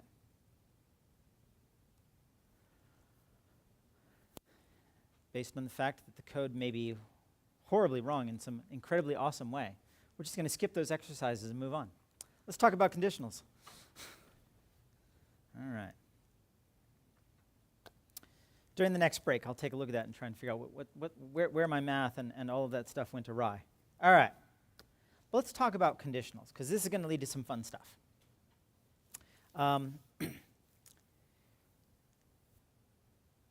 one of the things that we really want to do when we start looking at probabilities is not just know when things kind of overlap, but we want to understand if one thing occurs, what is the probability that something else is going to occur? If I exhibit certain symptoms, cough, cough, hack, hack, sniffle, sniffle, what is the probability that I have a cold versus what is the probability of I have the flu? Or the probability that if I have a tummy ache and some cough, cough, that I might have food poisoning or something, right? So if you have one condition, what is the probability that you have something else? When we talk about probabilities, we often hear the word given. So if I know that a particular card is black, what is the probability? If I'm given that it is black, what is the probability that it is also a king? So I take a card out of a deck and I say it's black. You can tell me what the probability is that it happens to be a king. If I tell you I rolled a 10-sided die and the number came back and it was an even number, you can tell me the probability that it was a 10. Right? To help us do that, Venn diagrams sometimes break down a little bit. So a really useful feature, or a really useful thing that people will point to is this idea of a probability tree. So for example, I have a deck of cards. They have 52 cards total. Some of them are black, some of them are red.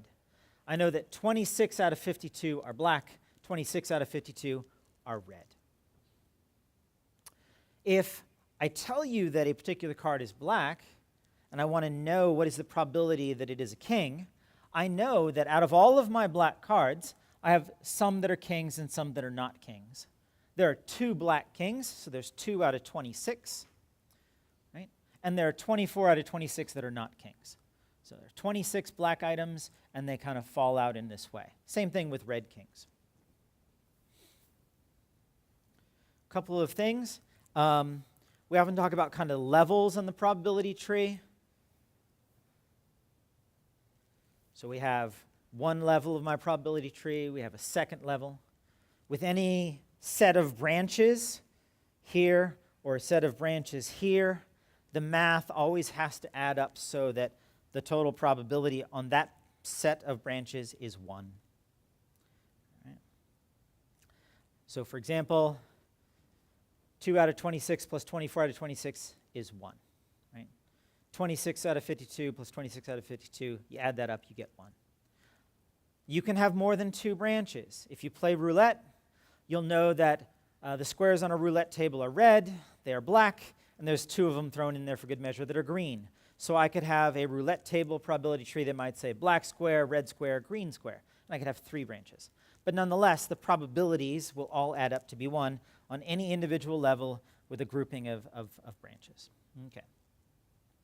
To solve kind of across a single branch, to figure out what is the probability of getting to the end of a branch, you multiply the probabilities together. So if I want to say, I have a deck of cards, what is the probability that I will have a black king? I multiply 26 over 52 by 2 over 26, and that will tell me the probability that I'm holding one of the 2 black kings. So 26 over 52 times 2 over 26, and I have a roughly 3%, 4% chance of holding a black king. Right. Dear God. And so if 52 items, 26, multiply that by 26 and 2, I get this. Now, the rest of the branches play out the same way. Black and not a king, red and a king, red and not a king. The cool thing is, the probabilities at the end of each of the branches, the probabilities way out here, 3%, 3%, and then like 47 and 47, they all add up to be 1 as well. Right? So 46%, it's about 3 or 4%, another 46. And so when we add this up and we round it, because, math being hard, the total probability for any single branch, when you add them all up, is a total of 1. And that makes sense, right? Okay. Now, When we draw probability trees, sometimes we throw out generic probability trees. That other one was kind of specific, king, not king. So you'll see this kind of nomenclature and syntax. If I care about all the elements in a group called B, anything that's not in that group, you'll often see it referred to as B prime. You might also see tilde B. It just means anything that's not B. So here, probability that I get a B, probability that I don't get B. This is B, this is not B. There's an A up there, not A and not A. Shrink this down a little bit. All right. So you'll see B prime, A prime. You'll also see this nomenclature here. That nomenclature is read in the following way. Probability of A given B. So what is the probability that I get an A given that I'm on the B branch is essentially what that means. Here, what is the probability to get an A if I'm on the not B branch or the B prime branch, right? So probability of A given B, given not B. Okay. And all that's spelled out in the text. All that leads us to a formula. If I want to know what is the probability that I get an A if I'm given a B, I can calculate for the union of A and B, or the intersection of A and B, and then divide that by B. If we pull out our algebra hats and we spin that around, the probability of A or B is the probability of A given B times B. Say, okay, what does all that mean? All right. If I want to know the probability across a branch, I simply multiply one of these by the other, and I'll get the probability for that branch. And this is going to be really useful to us in a second. But that's what this second formula means. To get to the end of the branch, I multiply the first level times the second level for the branch I care about. Now, a lot of times when we're given data, and we're going to try and make this really cool probability tree, we're not given all the data. That would be way too easy. So there's a couple of rules and helpful hints that allow us to build out a tree. Right? First rule is, or the first step we want to take is, try and define the level of the tree. In my black card, red card, king, not king, my definition of levels was, okay, I could get a black or a red, that's the first level. I could get a king or not king. I could get a king or not king, and I defined each of the branches. If I have facts, go ahead and fill them in. Put them down on the paper. I'll show you an example of that with a couple of pictures here in a sec. Once I've filled in all the facts I know, I can do a little bit of simple math and fill in a few of the facts I don't know. And then I can start to complete the branch groups, knowing that the probabilities always add up to 1.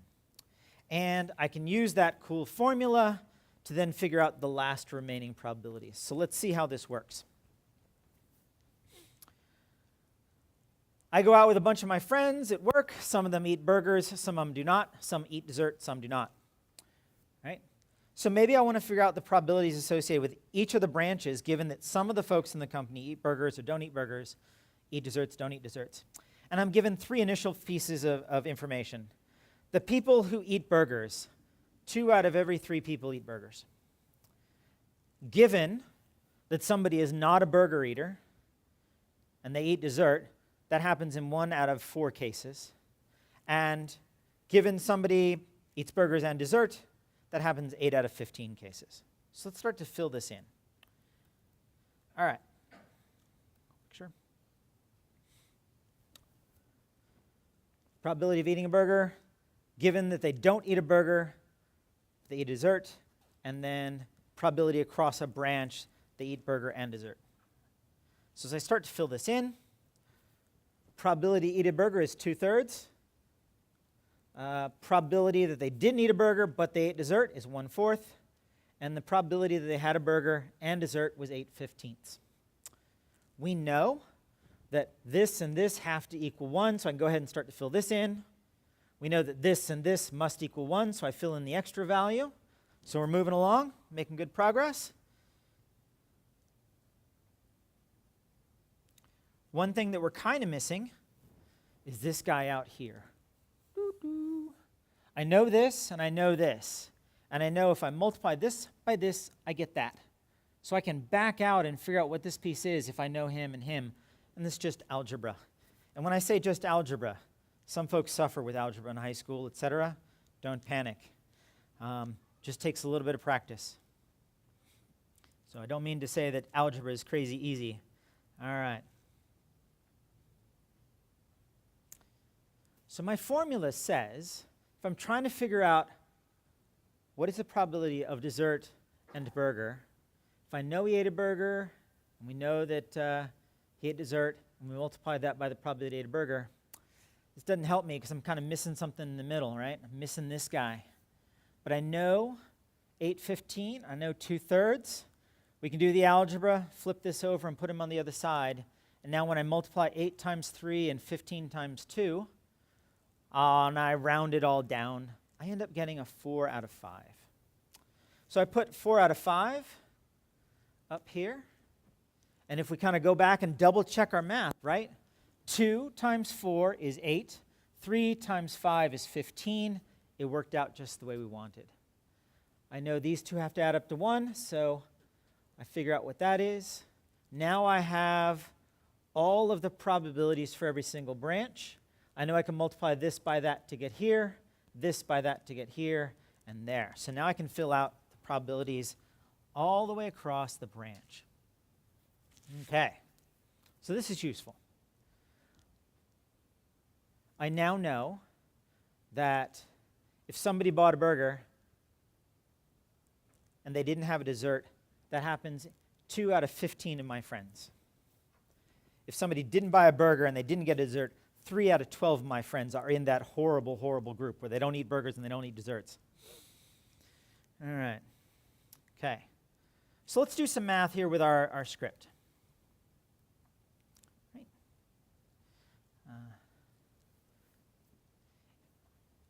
Here, I pulled all the values off that chart and I started to drop them in here. For branch 1, the probability of burger, not burger, was 2 out of 3. So 2 out of 3, 1 out of 3. Probability of dessert, not dessert, 4 out of 5, 1 out of 5, 1 out of 4, 3 out of 4. And if I add up all of these, it should turn out to be 1. And sure enough, it does. All right. So I have a reasonable level of confidence that my numbers came out the way we expected. All right. And this is going to set us up for a situation in a little bit where we can now move beyond this and we can answer some really interesting questions. All right. But for now, we'll take a little bit of a break. You guys kind of churn through this. What time does this thing end? I always forget. 4:20. 4 something. 4:40. Sweet. So we have a little bit of time. All right. So I'm going to turn it over to you folks. All right.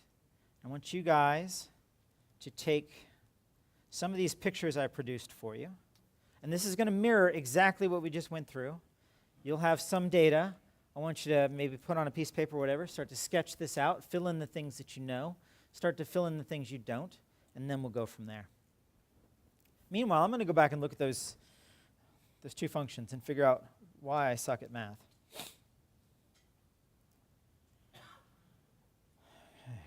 Why did this fail? Sure. Which is, I think that 52 is Oh. supposed to be a 46. You are totally right. I could have swore I changed this because I saw it. And I could have swore I changed it. Yeah, that's it. Can I get you a coffee or two? I'm good. Thank you, sir.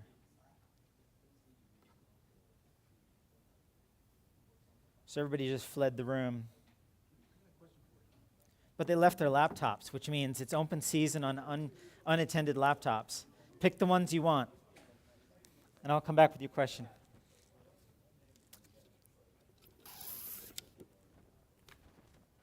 Turn this off.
wouldn't I wouldn't give for Microsoft Paint.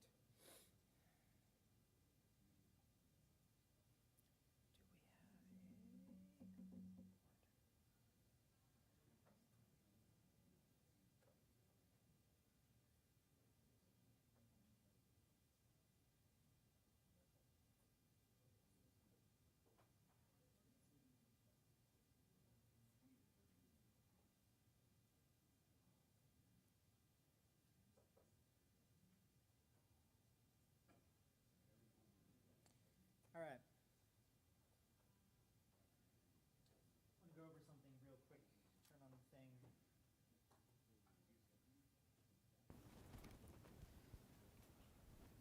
So, when I first started going down this road, I'm going to be perfectly honest. Lots of squiggly lines, lots of slashes, parentheses, crazy letters and numbers and things that mean absolutely nothing. Yeah, my mind exploded. It took doing this multiple times, over and over again, reading the topic in book A, rereading the same topic because I didn't understand it in book B, and then maybe sometimes rereading the same topic in book C and going, ah, I see what you did there, right? So, having said all of that, right?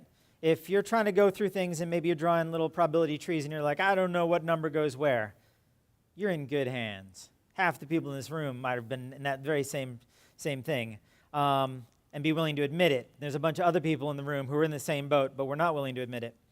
Okay? In some of our examples thus far, right, we were given things. Here's a probability. Here is a probability of something happened given that I have a precursor, I have a condition.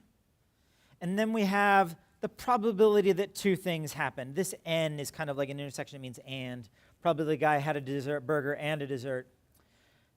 If we picture this and this, just those two for right now, single probability and a probability with this given symbol in the middle of it. And we scroll back up here. When I just have a probability, it goes first. When I have a given, it goes second. And so this given probability is up on this upper branch because it's telling me this probability of not getting an A only applies if I'm on the B branch. This probability of getting an A only applies if I'm on the not B branch. So this given statement helps you figure out where that particular value fits in any one of these four things. Right? And then the intersection of, hey, my friend ate a burger and he also, or she also ate a dessert, that intersection is at the end of our chain. If I know the probability ate a burger and I know the probability had a dessert, given that they had a burger, I can figure out that intersection. So, kind of mental model where these three things fit. Probability given that I'm on a particular branch, and then the intersection. And so hopefully that will help you start to flesh out where these things go. But again, I read book after book, looked at it multiple ways. Some authors are really horrible at explaining stuff. Some authors are really good. Some authors are genius. Right, so, yep. Right there, that picture. This picture. Yeah, if you were to add up all the ones on the outside, the probability of burger, dessert, burger, not dessert, not burger, if you add all those up, do they equal one? Yes. The reason they would equal 1 is I have 4 possible options. There's no other options that my friends could have went down. They had a burger, didn't have one. They had dessert, they didn't. So I have 4 possible options. I have to fit into one of those 4 categories, and so the probability of getting any of them is going to be 1. All right. And here, when I solve for the probability of branch 1, branch 2, branch 3, and then I add up all 4 probabilities, sure enough, I get a 1. All right. So that's that. So let's wrap up this conversation here with this idea of the law of total probability and the law of Bayes' theorem, or Bayes' theorem. Okay. When we looked at those first probability trees, it was fairly easy to kind of hop from one step to the next. Hey, my friend had a burger, and 10% of my friends who ate burgers all ate desserts. That's great. But how do I reverse that question? If I'm talking to a friend, and my friend says to me, you know what, man, I went to the restaurant, I had this awesome dessert, it was crazy good, a little pecan tart. How do I figure out whether my friend ate a burger or didn't? How do I determine the probability of whether he ate a burger or didn't? Because if he says, or she says, I ate a dessert, I may know this value, like my friend is either on this branch or my friend is on this branch, but I don't want to pry. I would like to just kind of figure out the likelihood that they ate a burger. How do we get back to that? And that's where the law of total probability and Bayes' theorem come into play. So let's start with looking at the law of total probability. I'm going to apologize, right? There's lots of mathy, symbol-y things. So again, you're going to have to go back, review this, look at this, and kind of work through this. I'll blow this up a little bit so the font is slightly larger. Okay. So let us presume that I want to solve the following problem. Given that my friend said, yep, that dessert was tasty, how do I determine the probability they ate a burger? All right. We know that to solve for this, I need to know these two things. It's a formula that we had further up on the page. What is the probability they ate a burger and dessert divided by the probability that they ate a dessert? We may look at this and say, well, Chalmer already gave us a formula to kind of figure this out. If I want to know what that is, I just need to figure out what's the probability they ate a dessert given they had a burger times burger. That's exactly what we just did a few minutes ago. So okay, check. We can solve this. It's going to take a little math, but we can solve that. How do I figure out the probability they had a dessert? So that's something we're going to have to kind of figure out. Okay. If I take that little bit and replace whatever was in the numerator before, okay. If I replace this with this, so whoop, we're going to make a little bigger formula, but again, we kind of know all of these values here. We still don't know what dessert is quite yet. But we're getting there. We're filling this in with things that we can answer. I can look up the probability one of my friends normally eats burgers, and I can figure out what the probability is that they ate dessert if they had a burger. To figure this part out, I simply go out to the ends of each of the branches, and I look at the two branches that say dessert on them, and I say, what's the probability that somebody had a burger and had a dessert? What's the probability they didn't have a burger and had a dessert? And just add those two things together. And if I can add those two together, I can get the overall probability that one of my friends ate a dessert. Now, the magic becomes, substitute these, break them out a little bit, and we can solve for what the probability is they ate a dessert, and that is the law of total probability. All right. Let's take a quick look at this for a sec.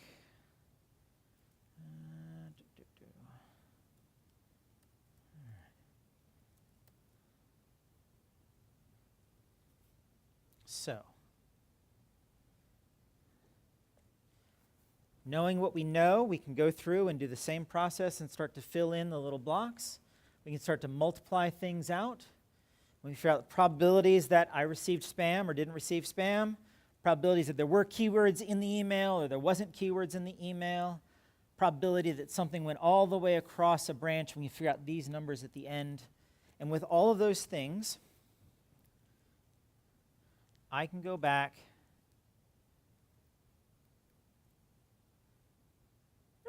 too big, and I can start to fill in this part of this equation. And I can figure out what the probability is the guy had a dessert. Okay. Once you know that, we can take that value, probability they had a dessert, replace it with all this nonsense. And now on this side of the equation, I can essentially go and look at my chart that I sketched out, and I can start to put a number in every single one of these spots. Hey, he had a burger. I know what how much a probability he had dessert. I know the probability they had burgers. These two guys are exactly the same. I know he didn't have a burger, and I know the probability they had dessert, etc. And so you can start to fill in all of those things. And if you can get those 6 values, I can now tell precisely the odds that my friend says they had a dessert, I know they had a burger or didn't. Right? So let's put this to the test. There's a lot of things going on there. Let's take a quick look. Given that a Spamish style keyword was found inside of a message, what is the probability that it is classified as not really being spam? Right? So given a keyword is present, what is the probability that it's not classified as spam? You say, well, that seems kind of weird. If there are bad Spamish words in there, doesn't that automatically mean it's Spamish? Not necessarily. My friend says, hey, Chalmer, here's a great book on getting rich quickly, right? He's not spamming me. He's sharing something that he found. Whereas if I got an email from somebody, in a foreign country, hey, you want to get rich quick? Maybe that's spam. Okay. So you could have keywords, but the email may not necessarily be spam. All right. So I start off, I've got some values. We know from some of the research we've done that 7/10 of the email that comes in is going to be not spam. So I have a number to go with not spam. We know that if something is on the not spam branch, the probability that a Spamish keyword is there is 1/10. And if we know that, or we can also calculate that given something is spam and doesn't have any keywords, is 3 out of 100 things. So let's start to fill in that a little bit. All right. So we start to put numbers down. 7/10 of my email is not spam, 3/10 is spam. Something was classified as spam, but it didn't have any keywords. Maybe they're starting a new spam trend, right? Only 3 out of 10 things are spam, but don't have any keywords. This one is keyword, given the fact that it wasn't spam. Only 1/10 of the things that aren't spam have those keywords. So now we do all the things, right? Make sure each of these branches is equal to 1. These branches are equal to 1. These are equal to 1. We back this number out from there, and we start to fill this in. All right. And then we do the last bit of the math. We multiply this times that. So 3 times 9 gives me 27. 10 times 10 gives me 100. 7 times 1 gives me 7. 10 times 10 gives me 100. Fill in all these. All right. With every one of these values filled out like this, and as we practice and as we get used to it, it becomes fairly straightforward to get to this point. Apologize for the small font. I can essentially pluck values right off this chart and start going boom, boom, boom, boom, boom, boom, boom, and I can fill in all 6 values. And now I can tell you, if I got an email that had some really cool Spamish keyword, what's the likelihood that it really isn't spam? All right. So let's blow this up a little bit. So on the top, I say, let's go find out if it isn't spam and there's a keyword present, what is that? So that is 1 out of 10. So I put my event size is 1, and I have 10 items. If it is not spam, that's a 7 out of 10. This is a 1 out of 10, 7 out of 10. And I fill in all 6 of these. And there we go. If there is a Spamish keyword in my email inbox, get rich quick, Cialis, Viagra, the odds that it is not spam in this made-up example is 20%. And so with Bayes' theorem, this is a way to answer questions that might otherwise seem very difficult to get to. My friend tells me they had a dessert. What are the odds? Another place where something like this might be used would be maybe like A/B testing. I give you one version of a website, I give somebody else a different version of the website, and we get a sense of if they picked something here, what is the chance they were using this version of the website? If they bought a thing or they clicked on an ad, what is the probability that they were looking at a particular type of ad? So here's an exercise for you folks. I give you basically the same 3 types of data. Sketch out your little probability tree. Start to fill out the tree until you have all the values populated. And then, much like we did up here, go ahead and work out those 6 items in the formula and answer the question. After some of my friends played 2 different versions of a board game, talking to my friend, the friend said, "Hey, I really want to buy this game. What is the probability that that tester played version B of the game versus version A?"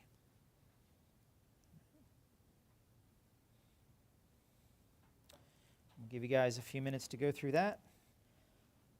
Give you about 7, 8 minutes.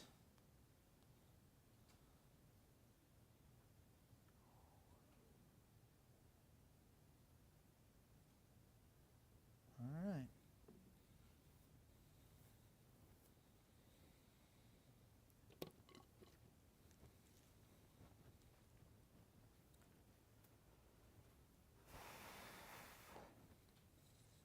Oh my gosh.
this finished, put your little green stickies up. If you're struggling, you put the red sticky up too. That's the thing.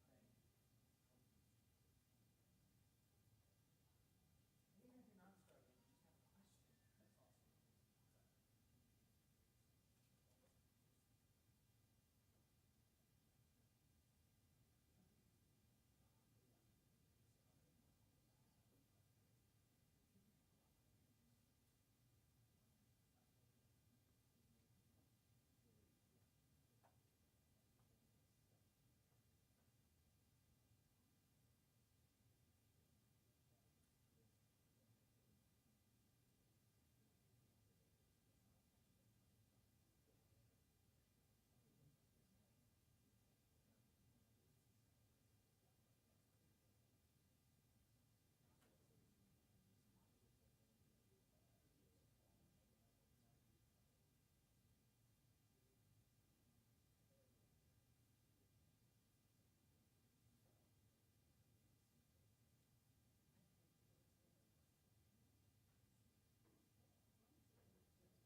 question?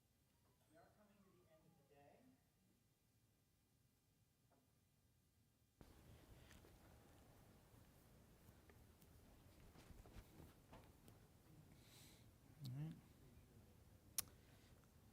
Okay.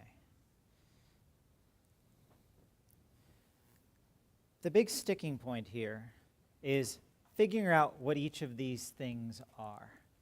Just as I kind of walked around and talked to a couple people and listened to some of the comments, right? The process of getting from point A to point B is essentially the hard part. And how this will normally play out in these types of examples. You will potentially be given one of these two values on a branch, so you have to do the math to get the other. You'll be given two values here, and you can get the third. You'll be given two values here, and you need to get the middle one, those kinds of things. And so as you get practice, and you get practice by doing, right? You do this over and over again.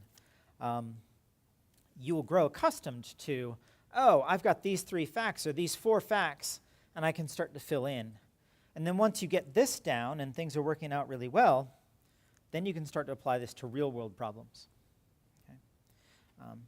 But once this chart is filled in, the next step becomes take each one of those things, put them into the 6 spots, and then the math should theoretically work out.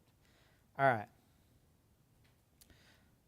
I'm going to let you guys read this section on independent events, and we're going to move on to lesson 3 in the interest of time. So you guys can go back and read that on your own. We want to look really quickly at what we call discrete probability distributions. And then we want to understand a little bit about factorials, permutations and combinations, and what those are for and what they mean. In the middle of this, we're going to do a field trip. I'm going to take you guys out onto the wild, wild internets, and we will look at some things that are out there that might be of interest and use to you. And we'll talk a little bit about how this discrete probability distribution can apply to other things. But let's get started with the discrete probability distribution. One of the kind of the classic, I guess, examples of a discrete probability distribution is related to slot machines. By discrete, we mean it's broken up into individual components as opposed to like a nice curve, right? With this slot machine example, I have 3 slot machine wheels. Every wheel has certain symbols on it. It might have an apple, it might have an orange, it might have a quarter, it might have other random things. Depending on how the slot machine plays out, if I were to get an A, an A, an A, an apple, an apple, an apple on the 3 wheels, I get $4. I had to pay 20 cents to play, so my gain is going to be $3.80. If I got an apple, apple, orange, they give me $3, but again, I paid 20 cents to play, so I really only gained $2.80. Orange, orange, orange, I get $2. I want to highlight this bit. This apple, apple, orange is any order. If I got an apple, an orange, and an apple, that still qualifies. I still get my $3. Woohoo. All right, they're still ripping me off. Okay. Now, on any given wheel, I have a certain number of oranges, I have a certain number of apples, a certain number of quarters and stuff on that wheel. And the probability of getting an apple is 1 in 10. The probability of getting an orange on a single wheel is going to be 2 out of 10. Probability of getting a quarter is 2 out of 10. And all the other symbols, the cruft, that's 50% probability of getting some other random symbol. Okay. What I'm going to start doing here is I'm going to start building out a table of details. I'm going to go kind of step by step building out the table. And it's going to take me to a point where I can figure out what is my average win at the casino. Air quoting the word win. What is my average loss at the casino? So here are my wheels. Here's how much they pay. Here's how much I get or how much I pay. So normally, when I screw up and I get nothing, none of the wheels helps me, I'm going to immediately lose 20 cents. If I get 3 quarters, I get back 80 cents because I've spent 20 to get there. We know the probability of getting an orange. So 2% or 20% probability of getting an orange, 20% probability of getting another one, 20% probability of getting a third. The chances of me getting 3 oranges in a row is 8 out of 1,000. Similarly, I can do the math to figure out what is the probability of getting all apples. That's 1 in 1,000. Probability of getting all quarters is 8 out of 1,000. And the probability of being a sucker is 997 times out of 1,000 I lose cash, straight up. All right, if you are a gambling aficionado, please don't be insulted when I say sucker. That's a colloquialism. All right. So, if I translate gains and losses, we can assign a probability of getting any specific gain. And here, I'm going to stop calling them gains and losses. I'm going to say x. So I have a capital X and a lowercase x. X is this random variable. And the little x is any individual item. And I've only got 4 or 5 options here. So out of these 5 options that fall into this big random variable. And so I know the probability of getting any of those 5 options, and I know how much money I get And that's going to help me figure out my average win or loss. All right. In our previous discussions, we talked about averages. We used the word mean. When we talk about these distributions, we use the phrase expectation. Little mood lighting. Sweet. Is somebody leaning on a light switch? All right. It was getting crazy cozy in here. All right. So, given any particular trial, I might lose, I might win. Is there a way to figure out my average? And that is using expectation. To figure out our expectation, we use a formula much like we had before. We say, all right, if I have a particular x, what is the probability that I'll get that x? And then let me add up all of those. And that will give me my mean. Ex is called expectation, but we also often call it mean, so you'll run into it as both. And matter of fact, we might use the symbol for mean, which is this, this Greek mu. All right. So for starters, I multiply the probability times the value of the variable, and I get these results. A bunch of them come out positive, and then we have this suckers category, which comes out very negative. And if I do all the math and I add all 5 of those results up, my average loss every single time I play this game, if I played it a lot of times, my average loss will be 16 cents every time I play this game. All right. Sure, I might win $4 once in a while, but on average, I'll lose 16 cents every time I play. All right. Now, knowing the mean is kind of cool, but we also often want to know how broad that spectrum is. Is there a possibility I might have a really broad spectrum and maybe I'll get really lucky on one end of the spectrum? To solve that, we essentially solve for variance. Right?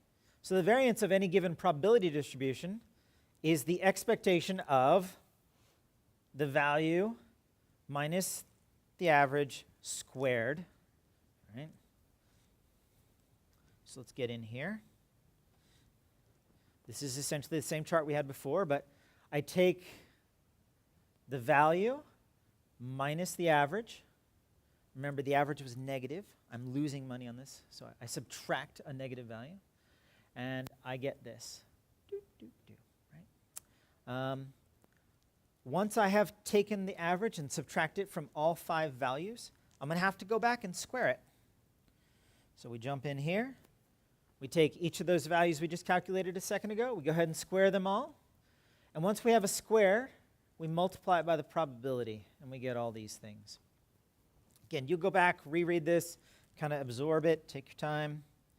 But ultimately, once I've multiplied the square value times the probability, I can get a variance. And I can tell with this particular data set, it's wide, it's narrow, things are really close to the mean a lot of the times, things are far away from the mean a lot of times. But again, variance is such an ugly number. Nobody likes variance. So we have standard deviation, and that's just the square root of the variance. All right. So your first question might be, holy cow, how do we write code that does all of that? Well, we're not going to. We're going to skip that part, right? And we're going to go on a field trip. We're going to look at some libraries. These are your takeaways. These are things you can go home and play with and explore and consider. We're going to look at a couple of libraries and figure out how the pros have put these things together for our use. The first place we're going to start is the stats field trip. And for your reference, don't try to read out the URL, because that's just going to blind your eyes. All of these are linked at the bottom. And so I have all the URLs to get to each of these down at the bottom. Okay, so let's start with the SciPy stats library. Load this up a bit. Okay. Blah, blah, blah, blah. The SciPy library itself has some tutorials that will kind of walk you through a series of things, certain basic functions they might have, or statistical functions that are present, etc. I'm going to dive into the scipy.stats library.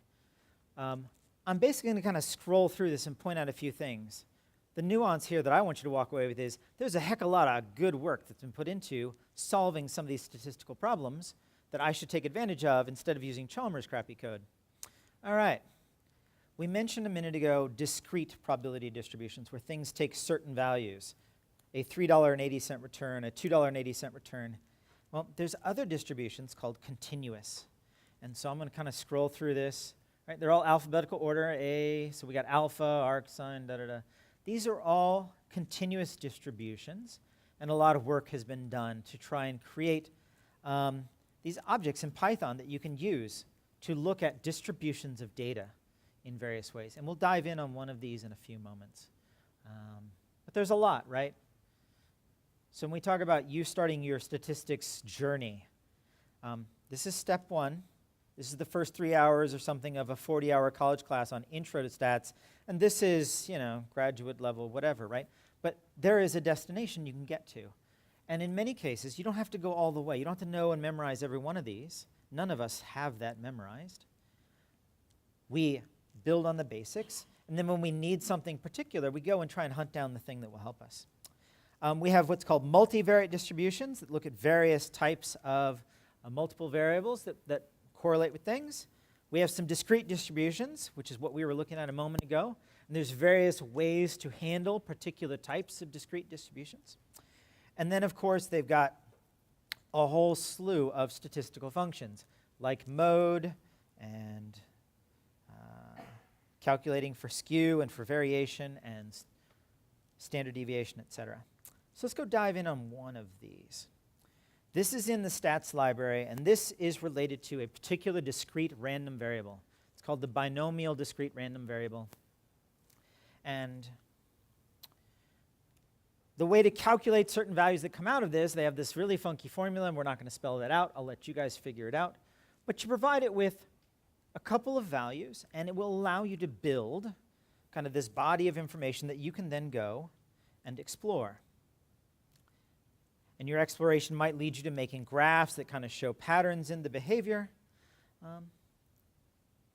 And if you want to know specific details about the data that you could use to make that graph, they have a whole slew of additional kind of nested functions that allow you to dig right into that distribution and understand more about it, etc. Right?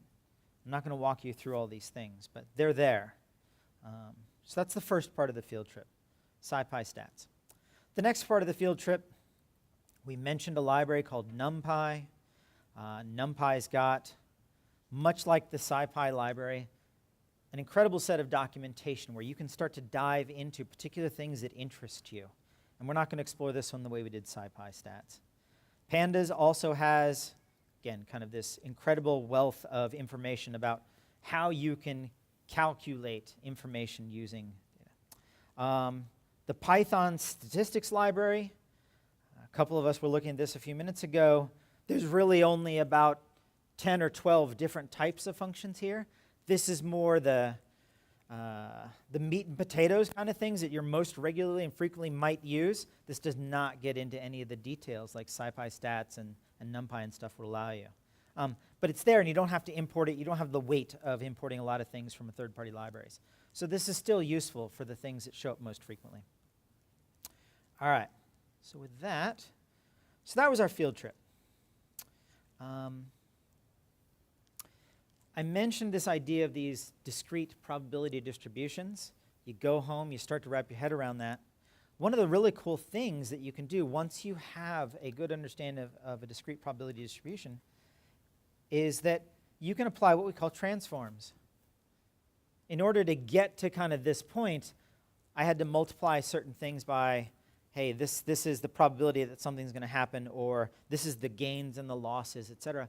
Well, what if my slot machine owner says, hey, we're going to upgrade your slot machine, and it's no longer going to be $4 if you win this, but everything is going to be increased by a quarter. You'll earn $4 and a quarter, $3 and a quarter. Instead of having to go back and redo this, these transforms will allow me, if you guys study up on this, to very simply reevaluate what my variance is without having to do a lot of crazy math. So that's pretty cool. So you want to research transforms on discrete probability functions. So we got 10 minutes. I'm going to walk you through combinations and permutations with a sprinkling of factorials. If you recall, a few minutes ago, I said, hey, look at this. If I get an apple, and an orange, I'm going to win something. But I also illuminated the fact that it really, really wasn't just apple, apple, orange. It was any order of apple, apple, orange. So I can get an orange, and then an apple on the second wheel, apple on the third wheel. And when I calculated the probabilities for this, I took that into account. If I got apple, apple, orange, plus apple, orange, apple, plus orange, apple, apple, say that 3 times quickly. This was easy because there was only 3 things. I only had like kind of 3 combinations of this, or 3 arrangements of it, sorry. That's probably a better term. But what if I had lots of things and I had all sorts of arrangements? Is there a way to do that mathematically and do it easier? That's where factorials, combinations, and permutations come into play. All right. We'll start off with factorials. You might have seen this button on your calculator, never known what it does. There's often on calculators a button that'll have something like X with an exclamation or an N with an exclamation. That represents a factorial. And what a factorial is simply, I will take whatever number you give me and multiply it by all the things that are decremented down by 1s. So a 2 factorial is 2 times 1. A 4 factorial is 4 times 3 times 2 times 1. 10 factorial is spelled out. It's a nice way of very simply creating very large numbers that are composed of things. You might say, well, what kind of use would this be? Let's say that I have 4 books, for example, and I want to put them on my bookshelf, and I'm kind of particular about what order I put them in.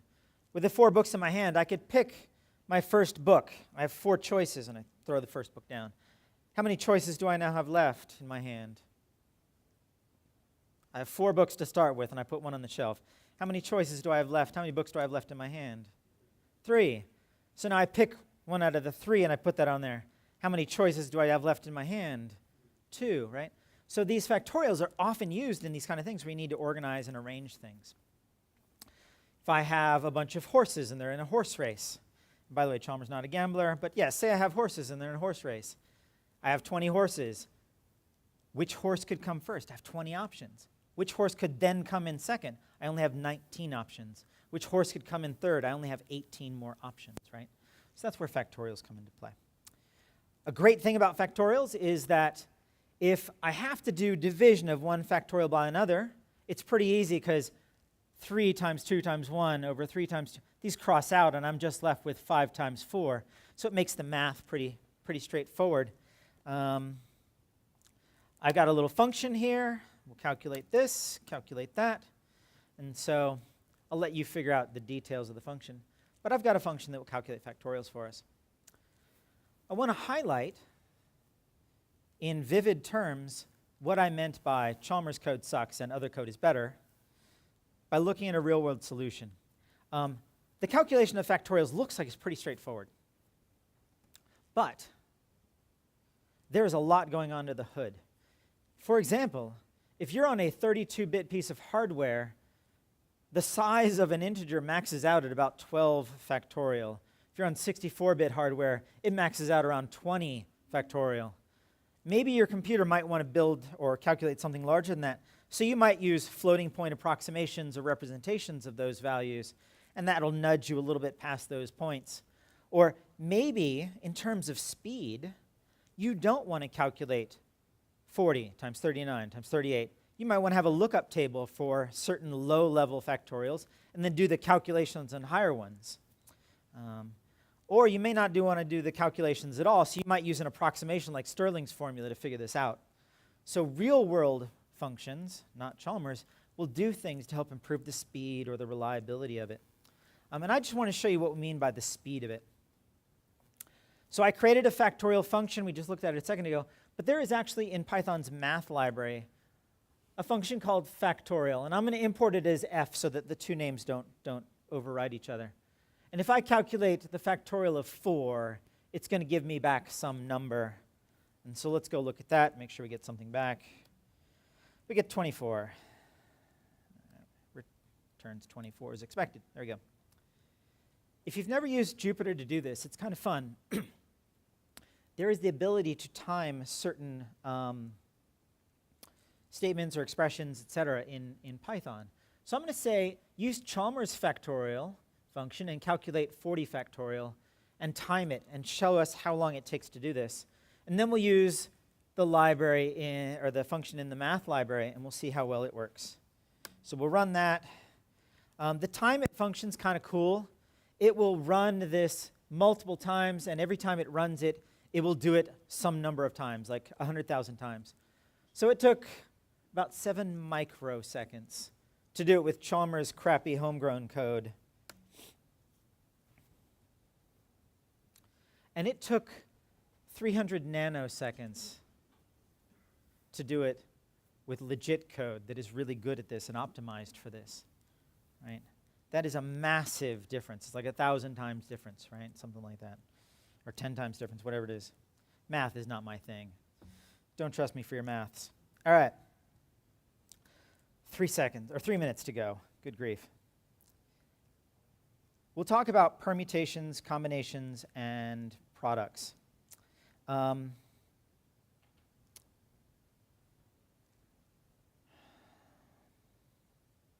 With permutations, we will look at how we can arrange things. For example, how many ways can I arrange 4 out of 5 books on my shelf? Got 5 books, I only have room for 4. Let me figure out which 4 I want to pick. Or if I know that I care about 3 of the 10 horses that win, because I'm going to bet on 3 of them, how many different options are there that 3 will cross the finish line, right? Combinations, on the other hand, are things where we don't have to worry about the order of them. With the horses, right?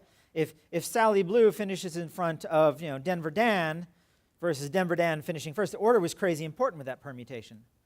But with combinations, order doesn't matter.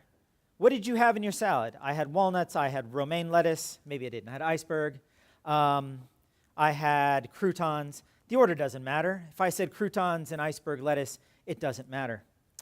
Products are a lot like permutations, but you not only care about the order, but you start to replace things. So for example, I pull a ball out of a lottery cage, I read the ball, I throw the ball back in, and I have the chance of pulling that same ball out again. But the order of the numbers matters. And then combinations with replacements, it's the same as combinations, but I put stuff back in the pool. So I've got a handy little chart here. Do I replace stuff? Yes or no? With those books, I couldn't replace them because I only have 1 copy of each book. With the lottery balls, I could put the lottery ball back in the bucket, right? Order matters, order doesn't matter. Right? So we can calculate permutations, combinations, products, and stuff. One thing that I'll leave you guys with, and then we're pretty much done. Again, rolling your own, not so good. There is a library called itertools that has a function built in to do each of these. And real quick, we'll look. I have 3 things. I want to figure out kind of groupings or arrangements of them 2 at a time. Right? When order doesn't matter, I only have 3 possible arrangements. But if order does matter, did 1 come before 2, or did 2 come in front of 1, etc. All right, we'll skip all of that. There we go. And those are the links to all the libraries. You folks have been amazingly patient through the day. Brains are all fried by now, I'm sure. I'm glad you came. I appreciate any feedback. I will get a survey link up on the screen here. I urge you to go to this particular location and give me feedback, because feedback is something that I need. So let's see. www.surveymonkey.com. And if I remember right, I think SurveyMonkey is done in Python. All right. And this is a capital HK 8268. Let me make sure I got this right. SurveyMonkey.com/R HGK8268. All right. If you guys need to get a hold of me, I've sent you guys some emails, and they have like my Twitter handle in them. You can reach out to me that way.